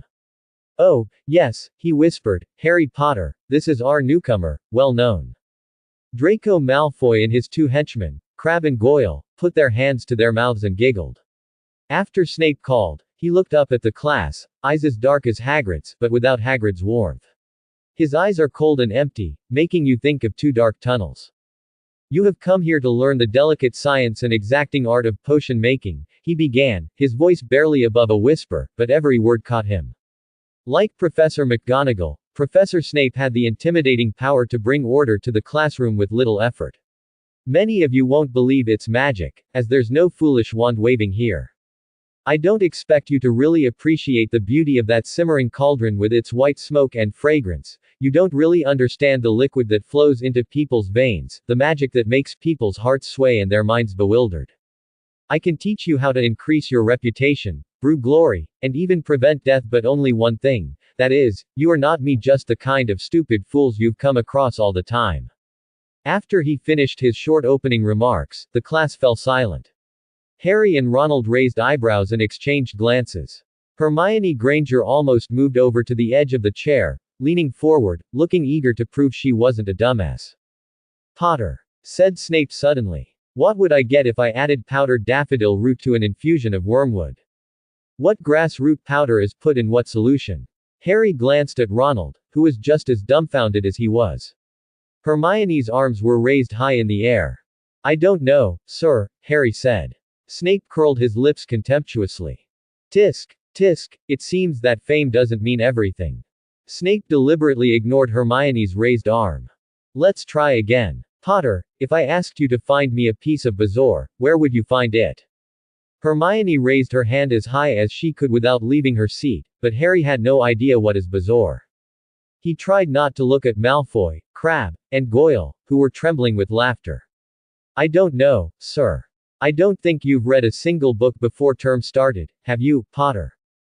Harry forced himself to stare straight into his impassive eyes. At the Dursleys, he had indeed read all the books, but could Snape ask him to memorize everything from 1,000 miraculous herbs and fungi? Snape still ignored Hermione's trembling arm. Potter, then tell me what's the difference between aconite in the shape of a boat and aconite chimajasma. At this moment, Hermione stood up, her hand stretched straight to the ceiling of the dungeon. I don't know. Harry whispered, but, I think, Hermione knows the answer, why don't you ask her? Several students laughed. Harry caught Seamus' gaze, and Seamus winked at him. Of course Snape wasn't happy. Sit down, he yelled at Hermione.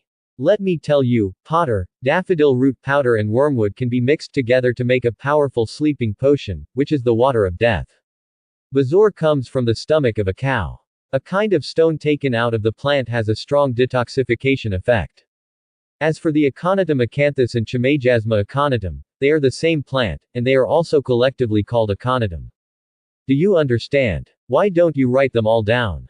Then there was a sudden rustling of quills and parchment. Snape said over the din, 1 point from Gryffindor for contradicting the professor, Potter. Harry saw Malfoy nearly fall off his chair laughing. The Slytherin students also stared at him with great interest, whispering to each other and watching him laugh from time to time. At this time, Harry noticed that there was a different person in Slytherin. He kept his head down and read the book, neither laughed at himself with the classmates next to him, nor laughed like Malfoy and almost fell off the chair. This is a strange man.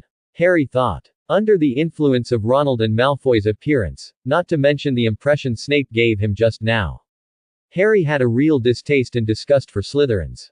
But this person seemed to be different from other Slytherins. Potions class continued, but nothing improved for Gryffindor. Professor Snape asked everyone to prepare the scabies potion, but something always happened on Gryffindor's side. Seamus Finnegan blew up his griddle. Ronald did something. His cauldron twisted into a twist. Lavender, there was an unpleasant smell coming from Brown's cauldron. The only ones on Gryffindor's side who weren't in trouble were Hermione and Neville, whose cauldrons didn't explode or emit a bad smell. The potions in the crucibles of the two of them were exactly as stated in the book. In contrast to Slytherin, the little snakes were quietly busy with their work. It wasn't like Gryffindor's side was running around and had problems all the time. Snape had deducted points more than once for Gryffindor's problems, including Harry's already deducted 7 points. Neville, how did you do it? Ronald's cauldron was dead, and there was nothing he could do now. Don't you know how to read? Hermione said impatiently next to Neville. The steps and methods are clearly written on the blackboard. I would like to ask how you did it. Hermione couldn't understand it. The clear steps and practical methods were written on the blackboard. Why is there always a constant situation on Gryffindor's side? Hermione saw that Solemn had bottled his potion and handed it to Snape. And Gryffindor's fastest self was 2 or 3 steps away from Neville. After class, Harry noticed that Hermione and Neville were standing at the door waiting for someone. After all, they were the only 2 of them who finished the potion in the whole of Gryffindor just now, and it was impossible not to attract attention. Harry dragged Ronald along slowly, wanting to see what they were going to do. Finally, the Slytherins walked out of the classroom as well, and Harry saw the only Slytherin who wasn't laughing at him walking towards Hermione and Neville. Thank you, Solemn. I would be doomed today if it wasn't for you. Shouldn't you be thanking me, Neville? Don't you have a long memory for what happened last night? Hermione complained. Solemn, you don't know that Neville was just about to put porcupine quills in the cauldron in class. Fortunately, I kept watching him, otherwise what happened last night would have to happen all over again. Okay, there is no class in the afternoon, what are you going to do? Hearing this voice, Harry finally remembered who Solemn was, and he still remembered the sorting ceremony. Harry signaled Ronald to keep silent, dragged him to hide behind a corner and continued to eavesdrop. Solemn, do you have time tonight? I'm almost done with the book you lent me. Well, you go back to your old place after supper. Pick another one for yourself. Hearing their voices fade away, Ronald couldn't wait to say to Harry, 2 traitors from Gryffindor. You are so close to those poisonous snakes. What do you think, Harry? Although Harry didn't think Hermione and Neville would be traitors to Gryffindor, he also wanted to know why they were so close to that Solemn. Forget about Neville, Hermione said they were cousins, but why did Hermione get involved in it?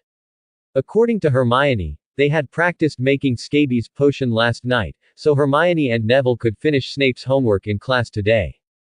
Thinking of this, Harry said to Ronald, leave them alone, I will go to Hagrid's place in the afternoon, and when I come back in the evening, we will ask Hermione and them, what do you think? When school just started, what the professors handed over to the little wizard was basically theoretical things. Solemn is already familiar with these, so he can spend a lot of time freely in the current very relaxed environment. By this morning, what Solemn had been expecting had been owled. All day on Friday, they only have classes in the morning, and Solemn has free time in the afternoon and evening. After lunch, Solemn started looking for someone on campus, Argus Filch. Filch is the gatekeeper at Hogwarts. He was a bad-tempered, obnoxious fellow whose hobby was to antagonize students. Filch has a cat named Mrs. Norris, which is almost his entire spiritual sustenance. Like Filch, it also wandered around the corridors of the castle all day long, and as soon as it found a student causing even the slightest disturbance, Filch would quickly rush to the scene of the incident. Filch is a squib, meaning he comes from a wizarding family but doesn't know magic. This situation also contributed to a certain extent to his terrible behavior and hatred towards little wizards. Hanging from the ceiling of his office are chains and handcuffs that he polishes so that if he gets permission, he can use them to punish students who violate discipline, which is his favorite thing to do. There was only one reason Solemn approached Filch: he was a squib. Seriously, it's hard to find Filch when you're not causing trouble. Solemn had wandered around, but there was still no sign of Filch or Mrs. Norris. After asking about 7 or 8 portraits, Solemn finally found Filch, who was cleaning up the graffiti on the wall. Filch was very old. He can't use magic and can only deal with dirt with brushes and cleaners, not like a wizard. Clean up. Filch stared back at Solemn quickly, thinking it was a new trick. Good afternoon, Mr. Filch. Solemn put away his wand. Go away, boy. Filch limped over with a brush with a long handle. Don't try to laugh at me. I didn't mean to laugh at you, Filch. I just wanted to talk to you. Get out of here before I hang you up. Filch yelled at Solemn viciously. Don't you want to use magic like a wizard? Solemn said with a smile. I'll cut to the chase. My sister is a squib like you, and I want to help her gain the ability to use magic. And at this point, you fellow squibs can help me. Solemn looked at Filch, who was still holding the brush, and said, shall we not come to your office to have a good talk? You know, I don't have classes this afternoon or evening, and if I want to have fun, I won't be able to. Hee hee, what do you say? When Filch knew he was a squib, he felt that the whole world lost its color, and he was a pureblood, but he was a squib. I can only watch others use magic, feel the disgust of my family, and feel the ridicule of others. It's not that Filch didn't think of a way, but no matter how hard he tried, not even torturing himself, he couldn't make his magic awaken. Slowly, Filch gave up, and under the arrangement of his family, he came to Hogwarts School of Witchcraft and Wizardry as a gatekeeper with peace of mind. Filch had never been cared about, never had a friend in his 50-plus years of life. But today there was a little wizard who was willing to help him. Even though he was just a test product for the other party, Filch didn't want to give up this opportunity. No matter how slim the opportunity was, Filch was willing to try. He knew that if he was a wizard, his life would be completely different. If you let me know that you are playing with me. Filch's office was a small room with an oil lamp hanging from the ceiling and the smell of grilled fish. There are filing cabinets for storing student disciplinary records. Looking at this room, one can tell how Filch's status is in Hogwarts. There are so many empty classrooms and rooms in the school, the environment is much better than this room, but the school only gave him this a small house. Come on, Filch, time is precious. Solemn held out the package he had received this morning. Before we begin, Mr. Filch, Solemn explained to Filch as he unwrapped the package, you must be aware that there are two types of squibs. People who come from wizarding families and cannot use magic are called squibs. The same thing about squibs and muggles is that they cannot use magic, but the difference is that squibs are magical. Because of magic, squibs can see magical creatures like dementors that muggles can't see. But squibs and squibs are different. Some squibs are unable to use magic because of insufficient talent, and the poor magic power in their bodies cannot produce magic riots. A riot of a large amount of magic power will cause irreversible damage to the little wizard's body. In this case, the body will subconsciously choose not to vent the magic power, that is, the magic riot. The first thing Solemn needs to confirm is what kind of situation Filch belongs to, whether he became a squib due to too little magic power, or because he had too much magic power and caused no magic riots when he was a child. Here, drink this potion, Mr. Filch, it's a magical reaction potion. Solemn explained to Filch, drink it, and tell me how you feel. The magic power reaction potion will reflect the magic power of the object. It is generally used to test the magic power contained in potion materials or alchemy materials, and the qualified ones are used as materials. But this kind of potion cannot be taken directly by wizards. Before Solemn came to Hogwarts, he found a potion master who was willing to help him through his grandfather to make it a potion that could be taken by wizards. Filch drank the bottle of magic reaction potion without saying a word. From his point of view, unless he was insane, no one would harm him with poison. If something happened to him, the kid in front of him would not be able to escape. How are you feeling now? Solemn took a notebook and a quill from the pocket beneath his wizard robes. If you don't feel it now, just wait until you feel it. Solemn and Filch stared at each other for the next 2 minutes. No way. No matter how little the magic power is, there should be some reaction. Could it be that Filch is not a squib but a muggle? Solemn was a little puzzled. Wait, I seem to feel something. Filch suddenly widened his eyes, my body seems to be soaked in hot water. Solemn stepped forward quickly and rolled up Filch's sleeves, his skin flushed and hot to the touch. Very well, let me know if there are any changes. Solemn began to write and draw in his notebook. Filch walked up and down his cabin excitedly, better to feel than not to feel, right? It seemed to him that this was the beginning of his ability to use magic. But at Solim's request, Filch sat obediently on the only chair in his hut. Mr. Selwyn, I feel as if the temperature has dropped. Filch was now completely out of the ferocious manner he had first met Solemn. Glancing at the huge hourglass in the corner, Solemn nodded. Almost 30 minutes, that's enough to explain the situation. Solemn stopped writing and closed his notebook. Congratulations, Mr. Filch, your situation is the best. In other words, there is a possibility that you can get rid of being a squib. Ignoring the agitated Filch, Solemn continued, I'll visit you again when I've got something ready. Mr. Filch, I suggest that you better exercise your body first. Solemn packed his things and prepared to leave. Even if you can really succeed, your current body cannot withstand the riot of magic power. Solemn plans to contact his grandfather when he goes back. Solim's grandfather has nothing to do in the past 6 months. Unless there is an emergency, he will stay in the basement of Selwyn Castle. And once Solim's grandfather started working and started fulfilling his duties, Solemn couldn't contact him.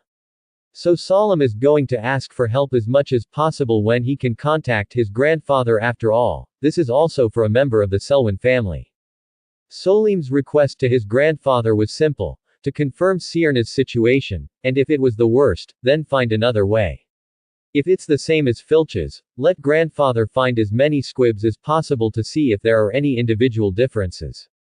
The tome that Solemn recently read was reprinted by his grandfather from the family collection, and it is not so much a book as it is a bound volume of notebooks and research notes. This book records various studies and solutions to curses, deformation damage, spell damage, and intractable diseases. Since there is no table of contents for this book, Solemn can only look through it one by one. Moreover, there are very few studies on squibs in the book, which increases his workload. Solemn is rational, and he doesn't have any sense of superiority in this familiar yet unfamiliar world just because he is a special person.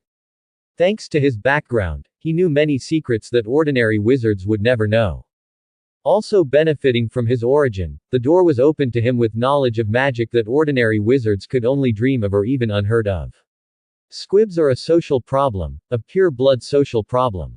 Strictly speaking, a wizarding family with more than 5 generations can be considered a pure-blood wizard. Compared with half-blood wizards and muggle wizards, pure-blood wizards have too many advantages. Earlier magic riots mean more magic power, and a long family history can accumulate a lot of wealth and connections. But there are also many problems that plague the pure-blood family. The squib is one of them, and there is also the so-called pure-blood curse. Of course, Solemn does not care about this problem at present. Since the problem of squibs has existed since ancient times, there will naturally be wizards to study the causes of squibs, the solutions to squibs, and how to eliminate the birth of squibs from the root. Solemn never thought of solving his sister's problem by himself. As the saying goes, the predecessors planted trees and the descendants took advantage of the shade. Since some people have studied the problem of squibs, let's take a look at their research results first, and see their research direction and ideas are also a way to solve problems. After all, researching this matter takes a lot of time and money. Fortunately, in this smorgasbord of research manuscripts, Solemn found what he was looking for. A very detailed research manuscript on squibs, in which there is a plan to restore the use of magic power to squibs, but this plan has not been implemented by the researcher. That's the only thing that worries Solemn. The squibs are usually caused by a lack of mana, it's a congenital deficiency. In all the manuscripts Solemn could find, it was stated that there was no solution to this. Congenital insufficiency is also the most common cause of squibs, and people like Filch who have enough magic power but no magic riots are rare phenomena. Solemn needs to confirm what kind of situation his sister Sierna is in before deciding on the next action. Solemn hadn't known how long it took an owl to fly back and forth from Hogwarts to the Isle of Man, but now he did. He picked one of the strongest owls from the Owl Tower to deliver the letter, and it took less than an hour from lunch to dinner. Solemn received a reply from his grandfather while he was having dinner in the auditorium. You must know that this also included the time to confirm Sierna's condition. Solemn was delighted, and his grandfather wrote back that Sierna and Filch were in the same situation. But grandfather wasn't sure if he'd be able to find a third squib in this situation, and there was something wrong with potions. The potions master that grandfather had been looking for had gone to work. There was no possibility of contact for at least half a year. And the potion masters who are in the rest stage have to wait for Solim's grandfather to receive a reply before they can confirm whether these masters have tasks in their hands. Solim knew what his grandfather's job was, and what the wizards his grandfather knew did. If the potions masters his grandfather had contacted had jobs in their hands, then it would be up to him to figure it out. But, doesn't Hogwarts have a ready-made potions master? Solim is very interested in magic. Potions, spells, transfiguration, etc. Solim has been in contact with an accumulated knowledge since childhood. But he was less interested in certain subjects, such as flying. In Solim's opinion, sitting on a broom, whether it has a cushion charm or not, is awkward. It has nothing to do with gender, it's purely because Solim himself isn't interested in flying, presumably. This afternoon was the Slytherin's first flying lesson with Gryffindor, and Solim wasn't going, so he needed an excuse not to. Solim didn't have enough time right now, he had to work on Sierna's affairs, and he had to figure out how to get Snape to agree to help him, and all brought bad news yesterday. He couldn't let go of his own magic studies either, he still had to give Neville and Hermione a small lesson tonight, and he still had a lot of time to read those magic books. Solim can't wait to build a time turner. It was lunchtime, and after filling his stomach quickly, he made his way to the long table of Gryffindor. He didn't go to flying lessons in the afternoon, and he had to explain some things to Neville and the others. As soon as Solim passed, he saw Neville holding a ball in his hand. This is a memory ball.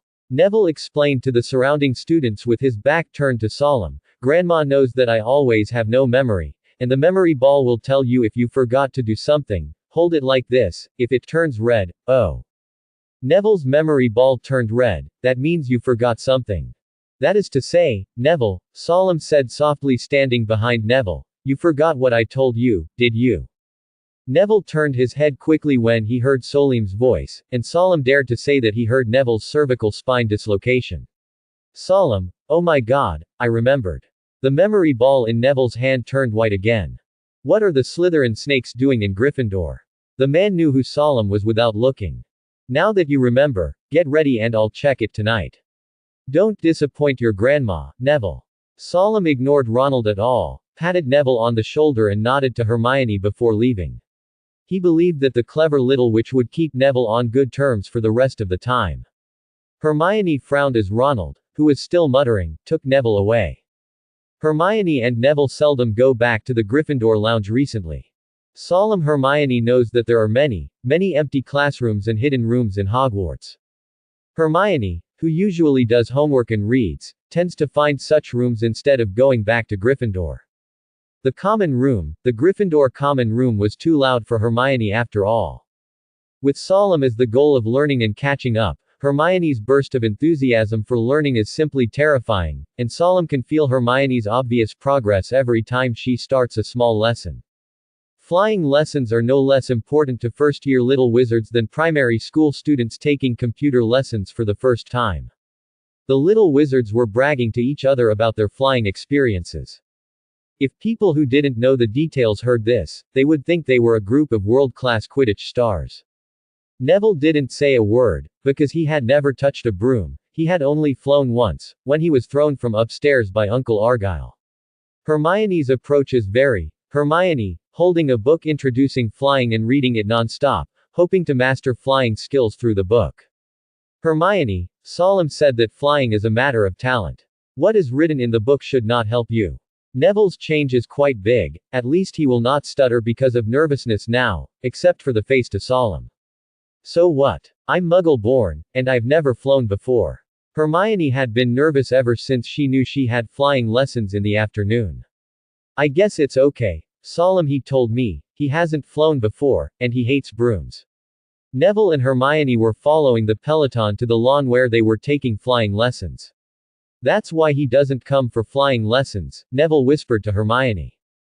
That's what Hermione didn't like about Solemn. From Solemn's point of view, only charms, potions, and transfiguration were important, and everything else was optional. Hermione believes that as long as it is a Hogwarts course, it should be studied seriously, instead of being partial like Solemn. Slytherin and Gryffindor had a little trouble during flying lessons. Neville was sent to the infirmary by Mrs. Hodge after falling like in the original book, and Harry and Draco were also ready to negotiate about the ownership of the memory ball. But Hermione said something. If you touch Neville's stuff, I'll tell Solemn. When Draco was dazed, Harry immediately picked up the memory ball.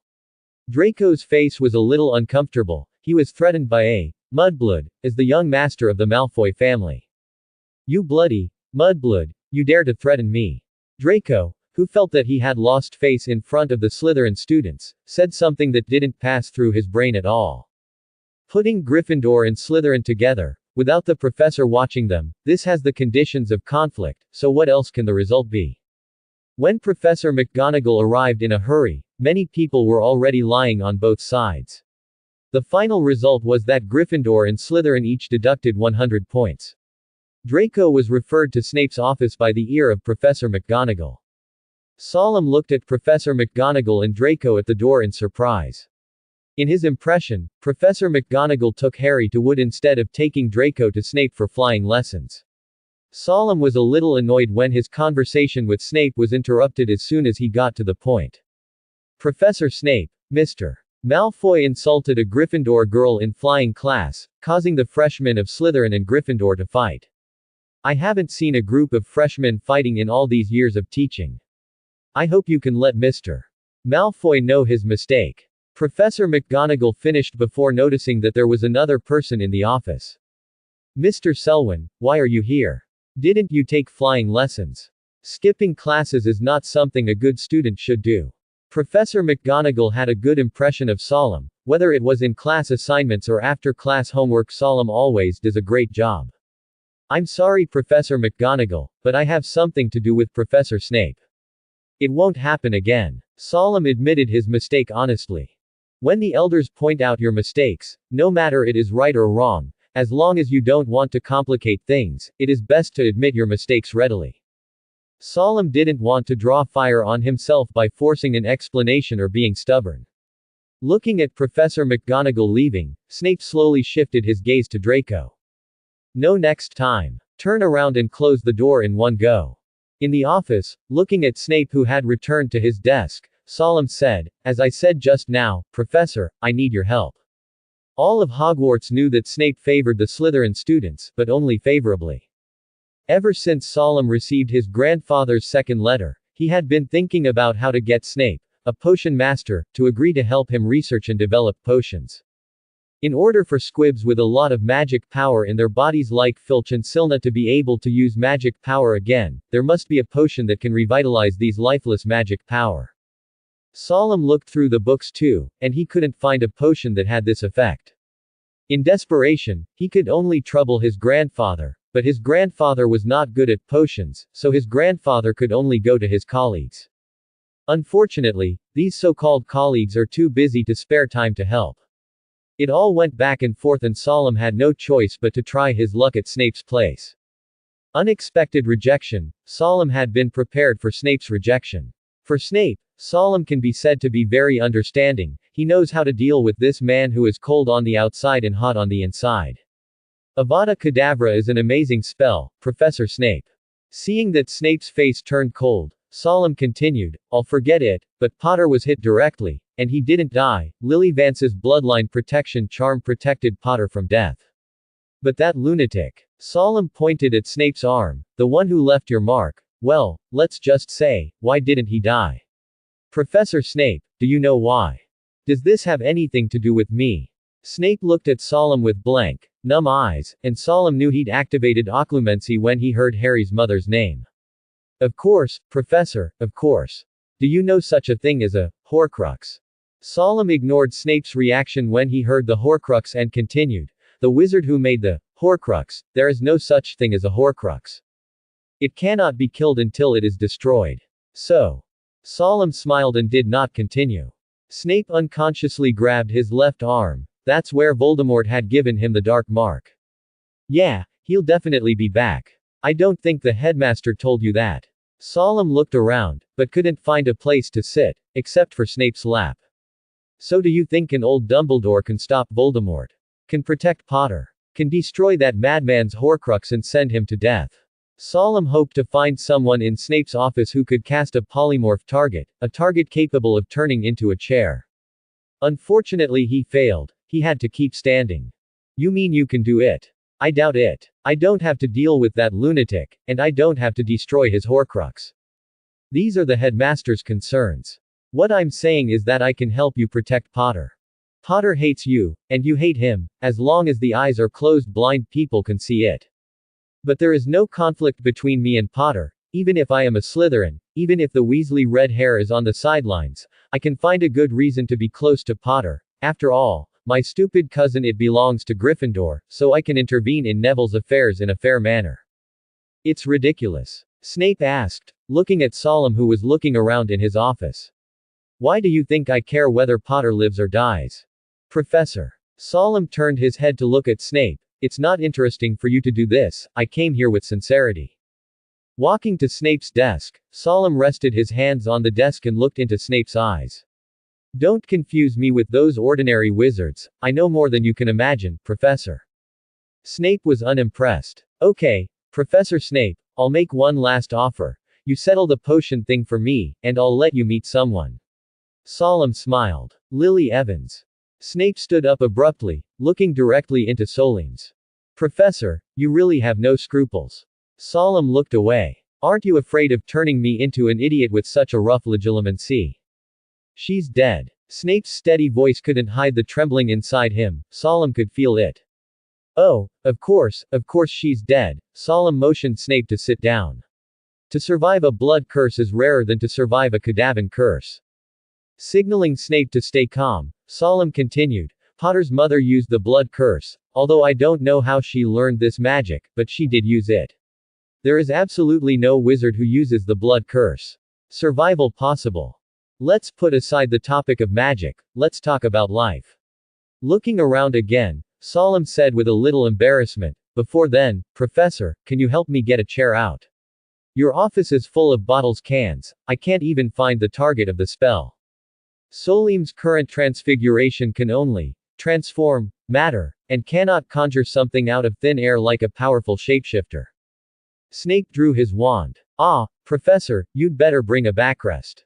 Having already spoken anyway, Solemn figured it wouldn't be a big deal to ask again. And for Snape, there's not much difference between backrests and backrests. Thank you. Solemn sat down on the newly conjured chair, then let's continue talking about life. For the vast majority of wizards, the research topic of life will not enter their field of vision at all. And those few wizards who study life only stay on the body and soul.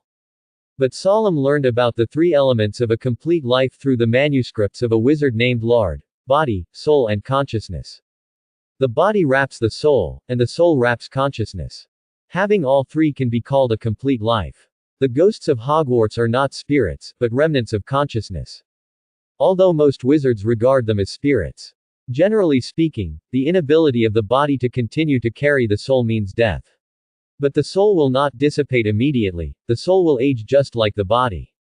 When the soul is old enough, or the will is weak enough, a person's existence will completely perish and cease to exist. Potter's mother had indeed lost her body, as the price of casting the blood curse, so that Voldemort could not harm Potter, and this was the embodiment of Lily Evans' will. Ordinary conversations between people are realized through physical organs such as vocal cords, mouth, and tongue. This is just the appearance. It is essentially a communication between two consciousnesses, just by what means? You can communicate by writing, and you can communicate with your eyes. So as long as Lily Evans will still exists, then they can communicate, but due to the lack of a visible body, ordinary methods cannot establish a connection between the dead and the living. So, Professor Snape, Solemn took out a piece of parchment from his pocket and put it in front of him. You help me finish this potion, make sure it works, and I'll let you see Lily Evans. Solemn stood up, looked at Snape's no longer numb face and said, Professor, when you can see her depends on when you give me the potion. Solemn left without waiting for Snape to speak. He thought that the offer he made was something Snape couldn't refuse, and if he refused, then the person in the office just now wasn't Snape. Today was Thursday, and Hermione and Neville were coming to Solemn's house to have a small talk in the evening. But because of the flight lesson this afternoon, Solemn had other ideas. Solemn wasn't too fond of the so-called plot, which was the world of wizards and magic, not Harry Potter's. Solemn's background determines that his worldview is much grander than that of Harry Potter. Voldemort. If he really does something that endangers the real interest class, he will be hammered to death in minutes, whether he has a Horcrux or not. Every time he eats, Solemn always eats very quickly. You ask me why. This is the kingdom of Ying, and the food of wizards is not much better than that of muggles. Draco, eat quickly, and follow me when you're done. Solemn said to Draco, who was dealing with a chicken leg. Quote. Draco shot Solemn a look with something in his mouth. Follow me to Gryffindor, don't talk later. Solemn stood up. Okay, finish eating quickly. If you're not full, go back to the lounge and ask the elf to bring you a cake.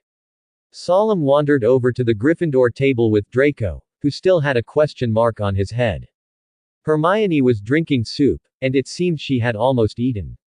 Neville was dealing with a cake, and Ronald, who was not far away from them, was eating a bit ugly. His cheeks were swollen as if he had been slapped by a giant, and he was holding a chicken leg in both hands. Before he could swallow it in his mouth, just put it in your mouth again. My God, don't the Weasleys usually feed their children? It was the first time Solemn saw Ronald eating. Hermione and Neville looked up when they heard Solemn's voice, and then saw Draco with a look of disgust. Why did you bring him too? Hermione had a very bad impression of Malfoy, especially about the flight lessons, and she later learned what the mudblood meant. You'll know later, shrugged, you two will take Weasley and Potter to the old place later, and I have something to say to them. Solemn cast another glance at Ronald, who was feasting. He didn't notice at all that 2 Slytherin students had arrived at the long table in Gryffindor. You better hurry up, today is Thursday, don't let them take up your study time. Solemn took Draco away after saying that. Hearing that the time for herself and Neville to have a small affair at Solemn's would be compressed, Hermione stood up immediately, and pulled Neville, who was still smeared with a mouthful of cream, to the side of Harry and Ronald. Harry. Ronald. Don't eat, hurry up and follow us, hurry up. Hermione's mobility is still unspeakable. Solemn led Draco down the corridor near the trophy room on the 3rd floor, which was lined with portraits on both sides. The two came to a portrait of a door. Solemn touched the doorknob in the portrait 3 times with his hand, and then a real doorknob appeared. What's this? Draco kept watching Solemn's movements. A secret room, there are many such rooms in Hogwarts. Solemn opened the door and walked in first. Draco hesitated and followed suit.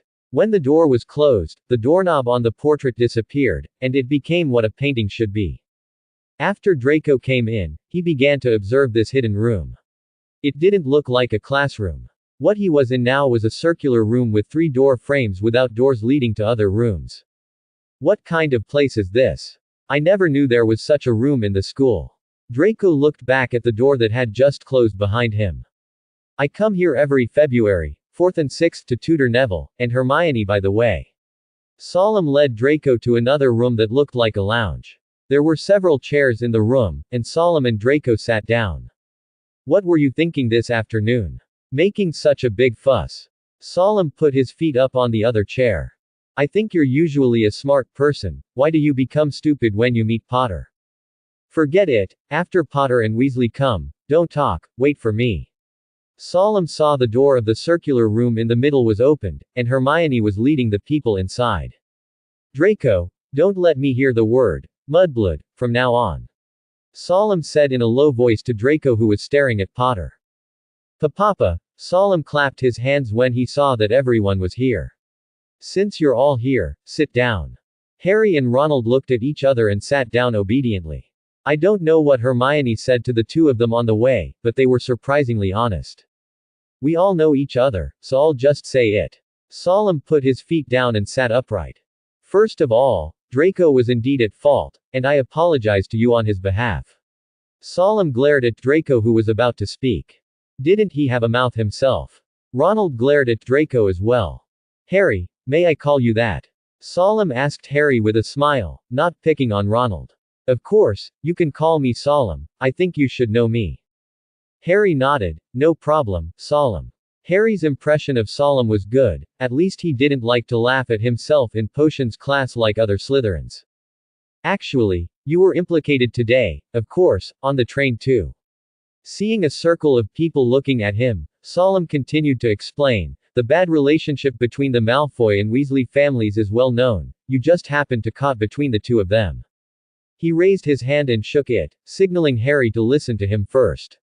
I think you have also discovered that almost all pure-blood wizards have a bad impression of the Weasley family. In school, pure-blood students don't give Weasley a good look, and they don't communicate with them. Go with the Weasley family. The closest ones are usually half-blood and Muggle-born students, aren't they? Solemn turned his head to Draco again, and among them, Malfoy and Weasley often conflict. Why? Draco, can you tell me why you hate Weasley so much? And the Weasley family over there, you can't tell me why you hate Malfoy so much? You don't need to ask. Their family is a pure-blood traitor, a scum among wizards. It is self-evident who said this. HMPH. The Malfoy family are all evil dark wizards. Why do you think I hate Malfoy so much? Ronald was still staring at Draco. Tisk tisk tisk, listen, what a reasonable reason. Solemn pointed at Draco. Come on, Draco, tell me, why are the Weasley family traitors and scum? Then he pointed at Ronald. Come on, from the Weasley family, you also come and tell me that the fathers of Vincent Crabbe and Gregory Goyle, like Lucius Malfoy, used to work under that lunatic, Hugh Macmillan of Gryffindor, and McLaggen and even Longbottom's family also had dark wizards, why don't you hate them? Weasley and the others are close to Muggles, and Draco was interrupted before he could finish. It's not just the Weasley family who are close to Muggles among pure-blood wizards. May I give you some examples? Diggory and Burns of Hufflepuff are both close to Muggles. Why don't you call them traitors and scum? Looking at the speechless crowd, Solemn sneered. I think your family told you since you were young that the Malfoys are all dark wizards, you have to be wary of them. Or, the Weasleys are all dark wizards. They're scum, you don't deal with them. Right. I'm right. You heard those words when you were young, didn't you? Now, think about it, the two of you. You two didn't have any enmity. It's just that you were taught at home not to trust each other. As time goes by, there will be enmity even if there is no enmity. Solemn changed his tone. I know better than you about the matter between your two families. To be honest, the enmity between your two families has been a long time ago, and it's time to let it go. Solemn thought for a while, and continued, all the price that should be paid has been paid.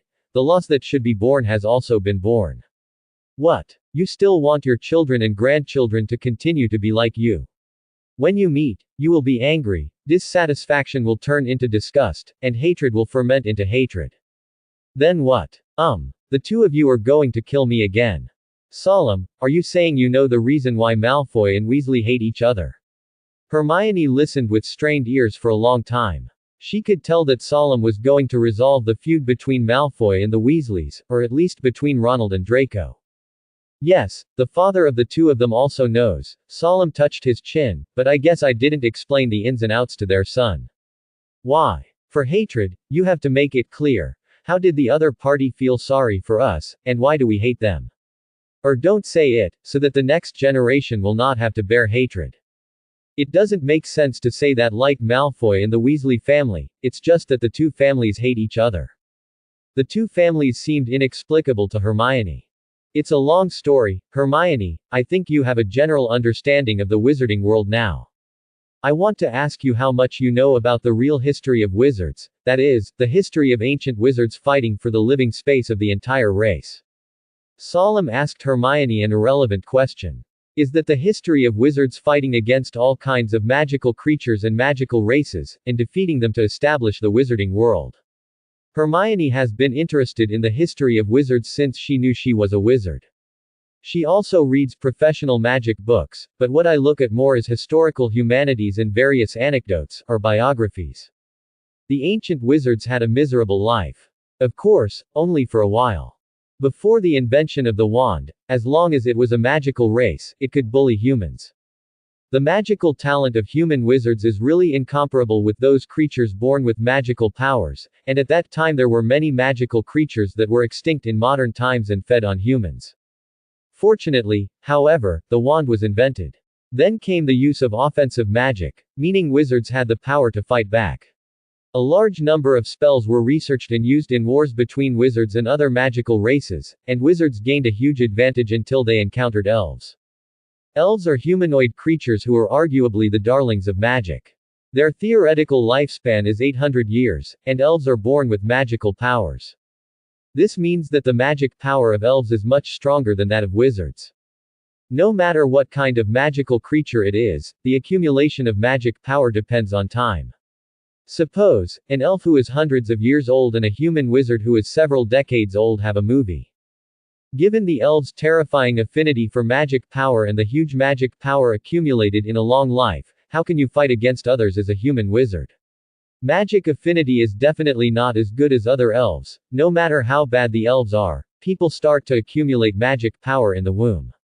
Most elves were more magical than most adult wizards when they were still wearing crotch pants. Fortunately, the number of elves is too small compared to human wizards. In the continuous war, the social structure of the wizards gradually improved.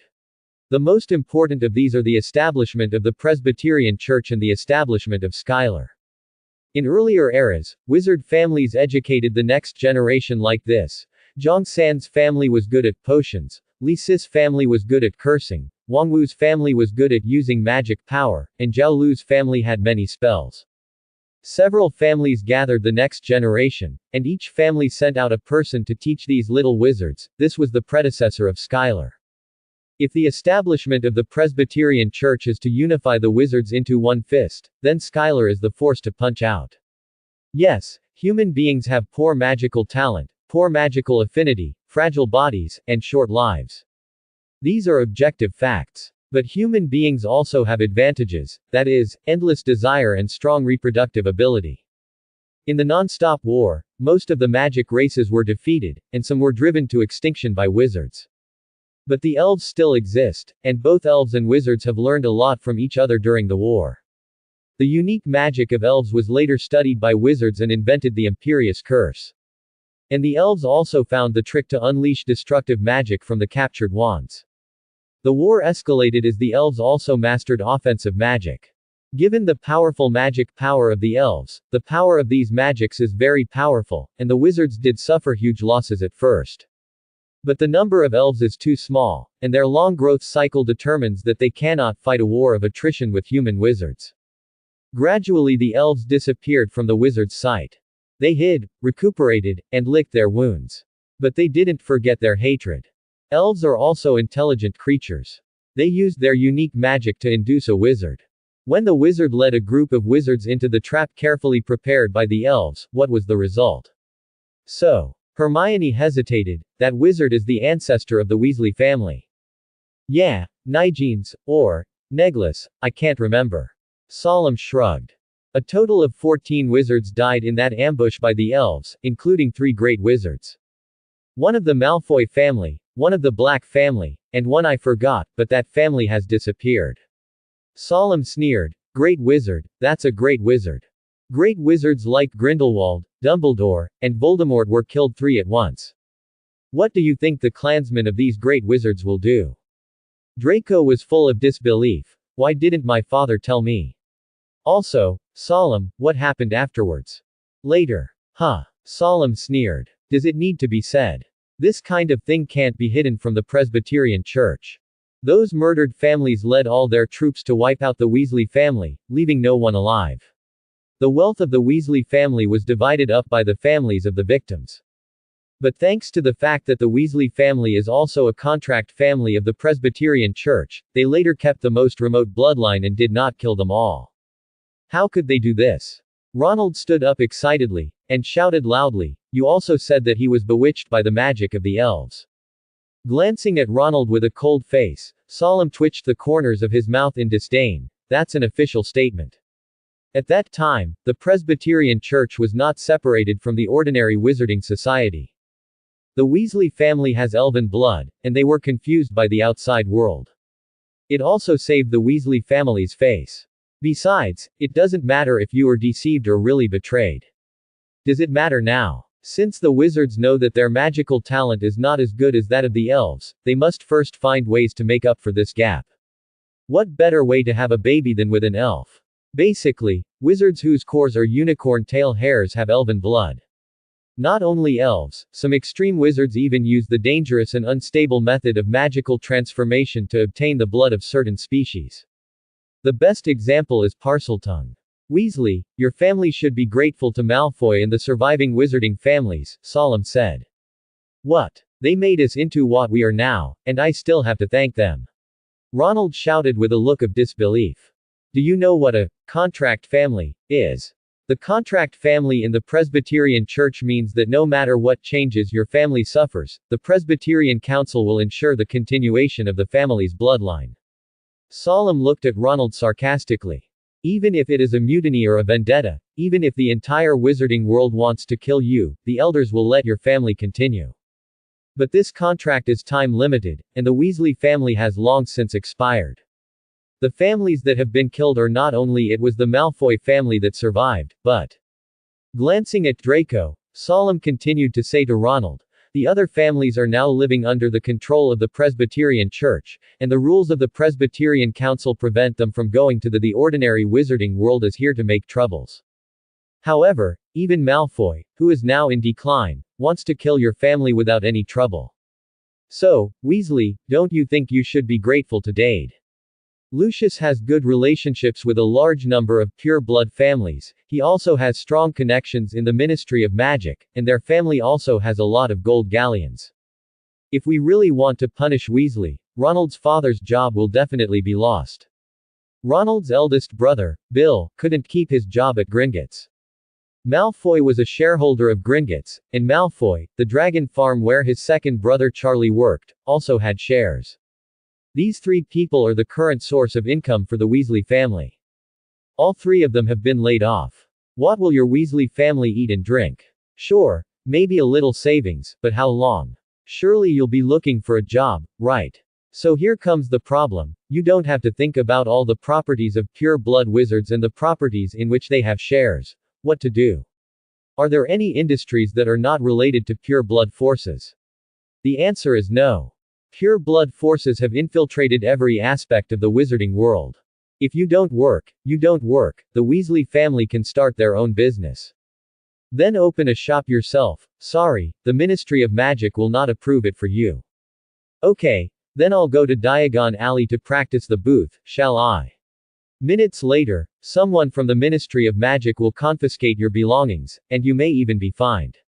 This is no way to survive, the family is still waiting for dinner. Then I'll steal and rob. Okay, the beaters of the Ministry of Magic like people who give them performances the most.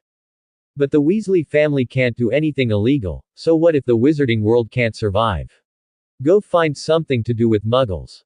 Well, the Weasleys have been kicked out of the wizarding world. These are only legal means, and there are illegal ones. What is the composition of the Malfoy family? Malfoy is a Death Eater, and so are his colleagues. Spend some money, find a few outlaws, and sneak into the Weasleys' house in the middle of the night. Don't they do such things as Death Eaters rarely? Ronald, who was frightened by the scene described by Solemn, turned into Neville, stammeringly said, Dumbledore, yes, Headmaster Dumbledore will not just sit idly by. Besides, there are some relatives and friends in our family who will help us. You think too much, our headmaster can't get involved in this kind of thing. And Malfoy doesn't like him in the first place, so how can he give him face? As for the relatives and friends you mentioned. Hee hee. Solemn sneered one sound. It's okay once or twice. When your family can't get rid of the pot, who can support you all the time? They don't do charity, so why should they keep supporting you? According to you, as long as Malfoy really wants to do something, the Weasley family will have no way out. Hermione looked at Draco and then at Ronald. Then why didn't they do it? Blind student. You discovered Wadien. Solemn really wanted to shout, but it didn't seem to match the current atmosphere. Ahem, Solemn concealed that he had just deserted, because there are more important things to Malfoy than the whole Weasley family. Solemn turned his head and looked at Draco who said, oh, so we can do this with Weasley, and said, Draco, I didn't mean you, when will you be able to serve snacks? Me, what happened to me? Draco didn't understand why he fired at himself again. The Malfoy family has withdrawn from the contract family, and you are the only one in the present generation of Malfoy. If something happens to you, the Malfoy family will be finished. Your father is so busy in the wizarding world, who is he busy with? For himself. It's not that you are busy, he is paving the way for you. I hope that in the future, Malfoy can sign a contract with the Presbyterian Council again in your hands, and become a contract family again, so that your family can be regarded as guaranteed. Malfoy's family has a big business now, but there is only one person in charge, and it's all up to Lucius to carry it.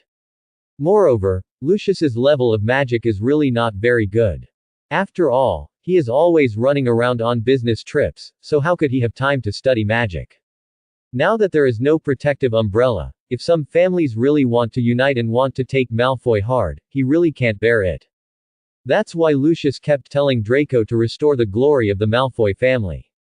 It refers to becoming a contracted family again, so that the family's inheritance can be guaranteed. Otherwise, when Lucius snapped his braids and Draco didn't live up to his expectations, it would only be a matter of time before Malfoy was wiped out. Looking at Draco, whose face turned pale, it seemed that he had just realized the current predicament of his family. Solemn comforted, "So, Draco, after knowing all this, are you still in the mood to trouble Weasley?" "Solemn, I will learn magic from you in the future." Draco showed a rare look of firmness. "I will definitely revive the family." Then he looked at Ronald, who was sitting opposite, "But find something else to do while learning magic. I have no objection to having fun." Turning to Solemn, he said, "I just see him upset. I don't think you're comfortable either, you vile Slytherin snake. You don't want me to succumb." Ronald immediately fired back at Draco. Solemn slapped himself across the face.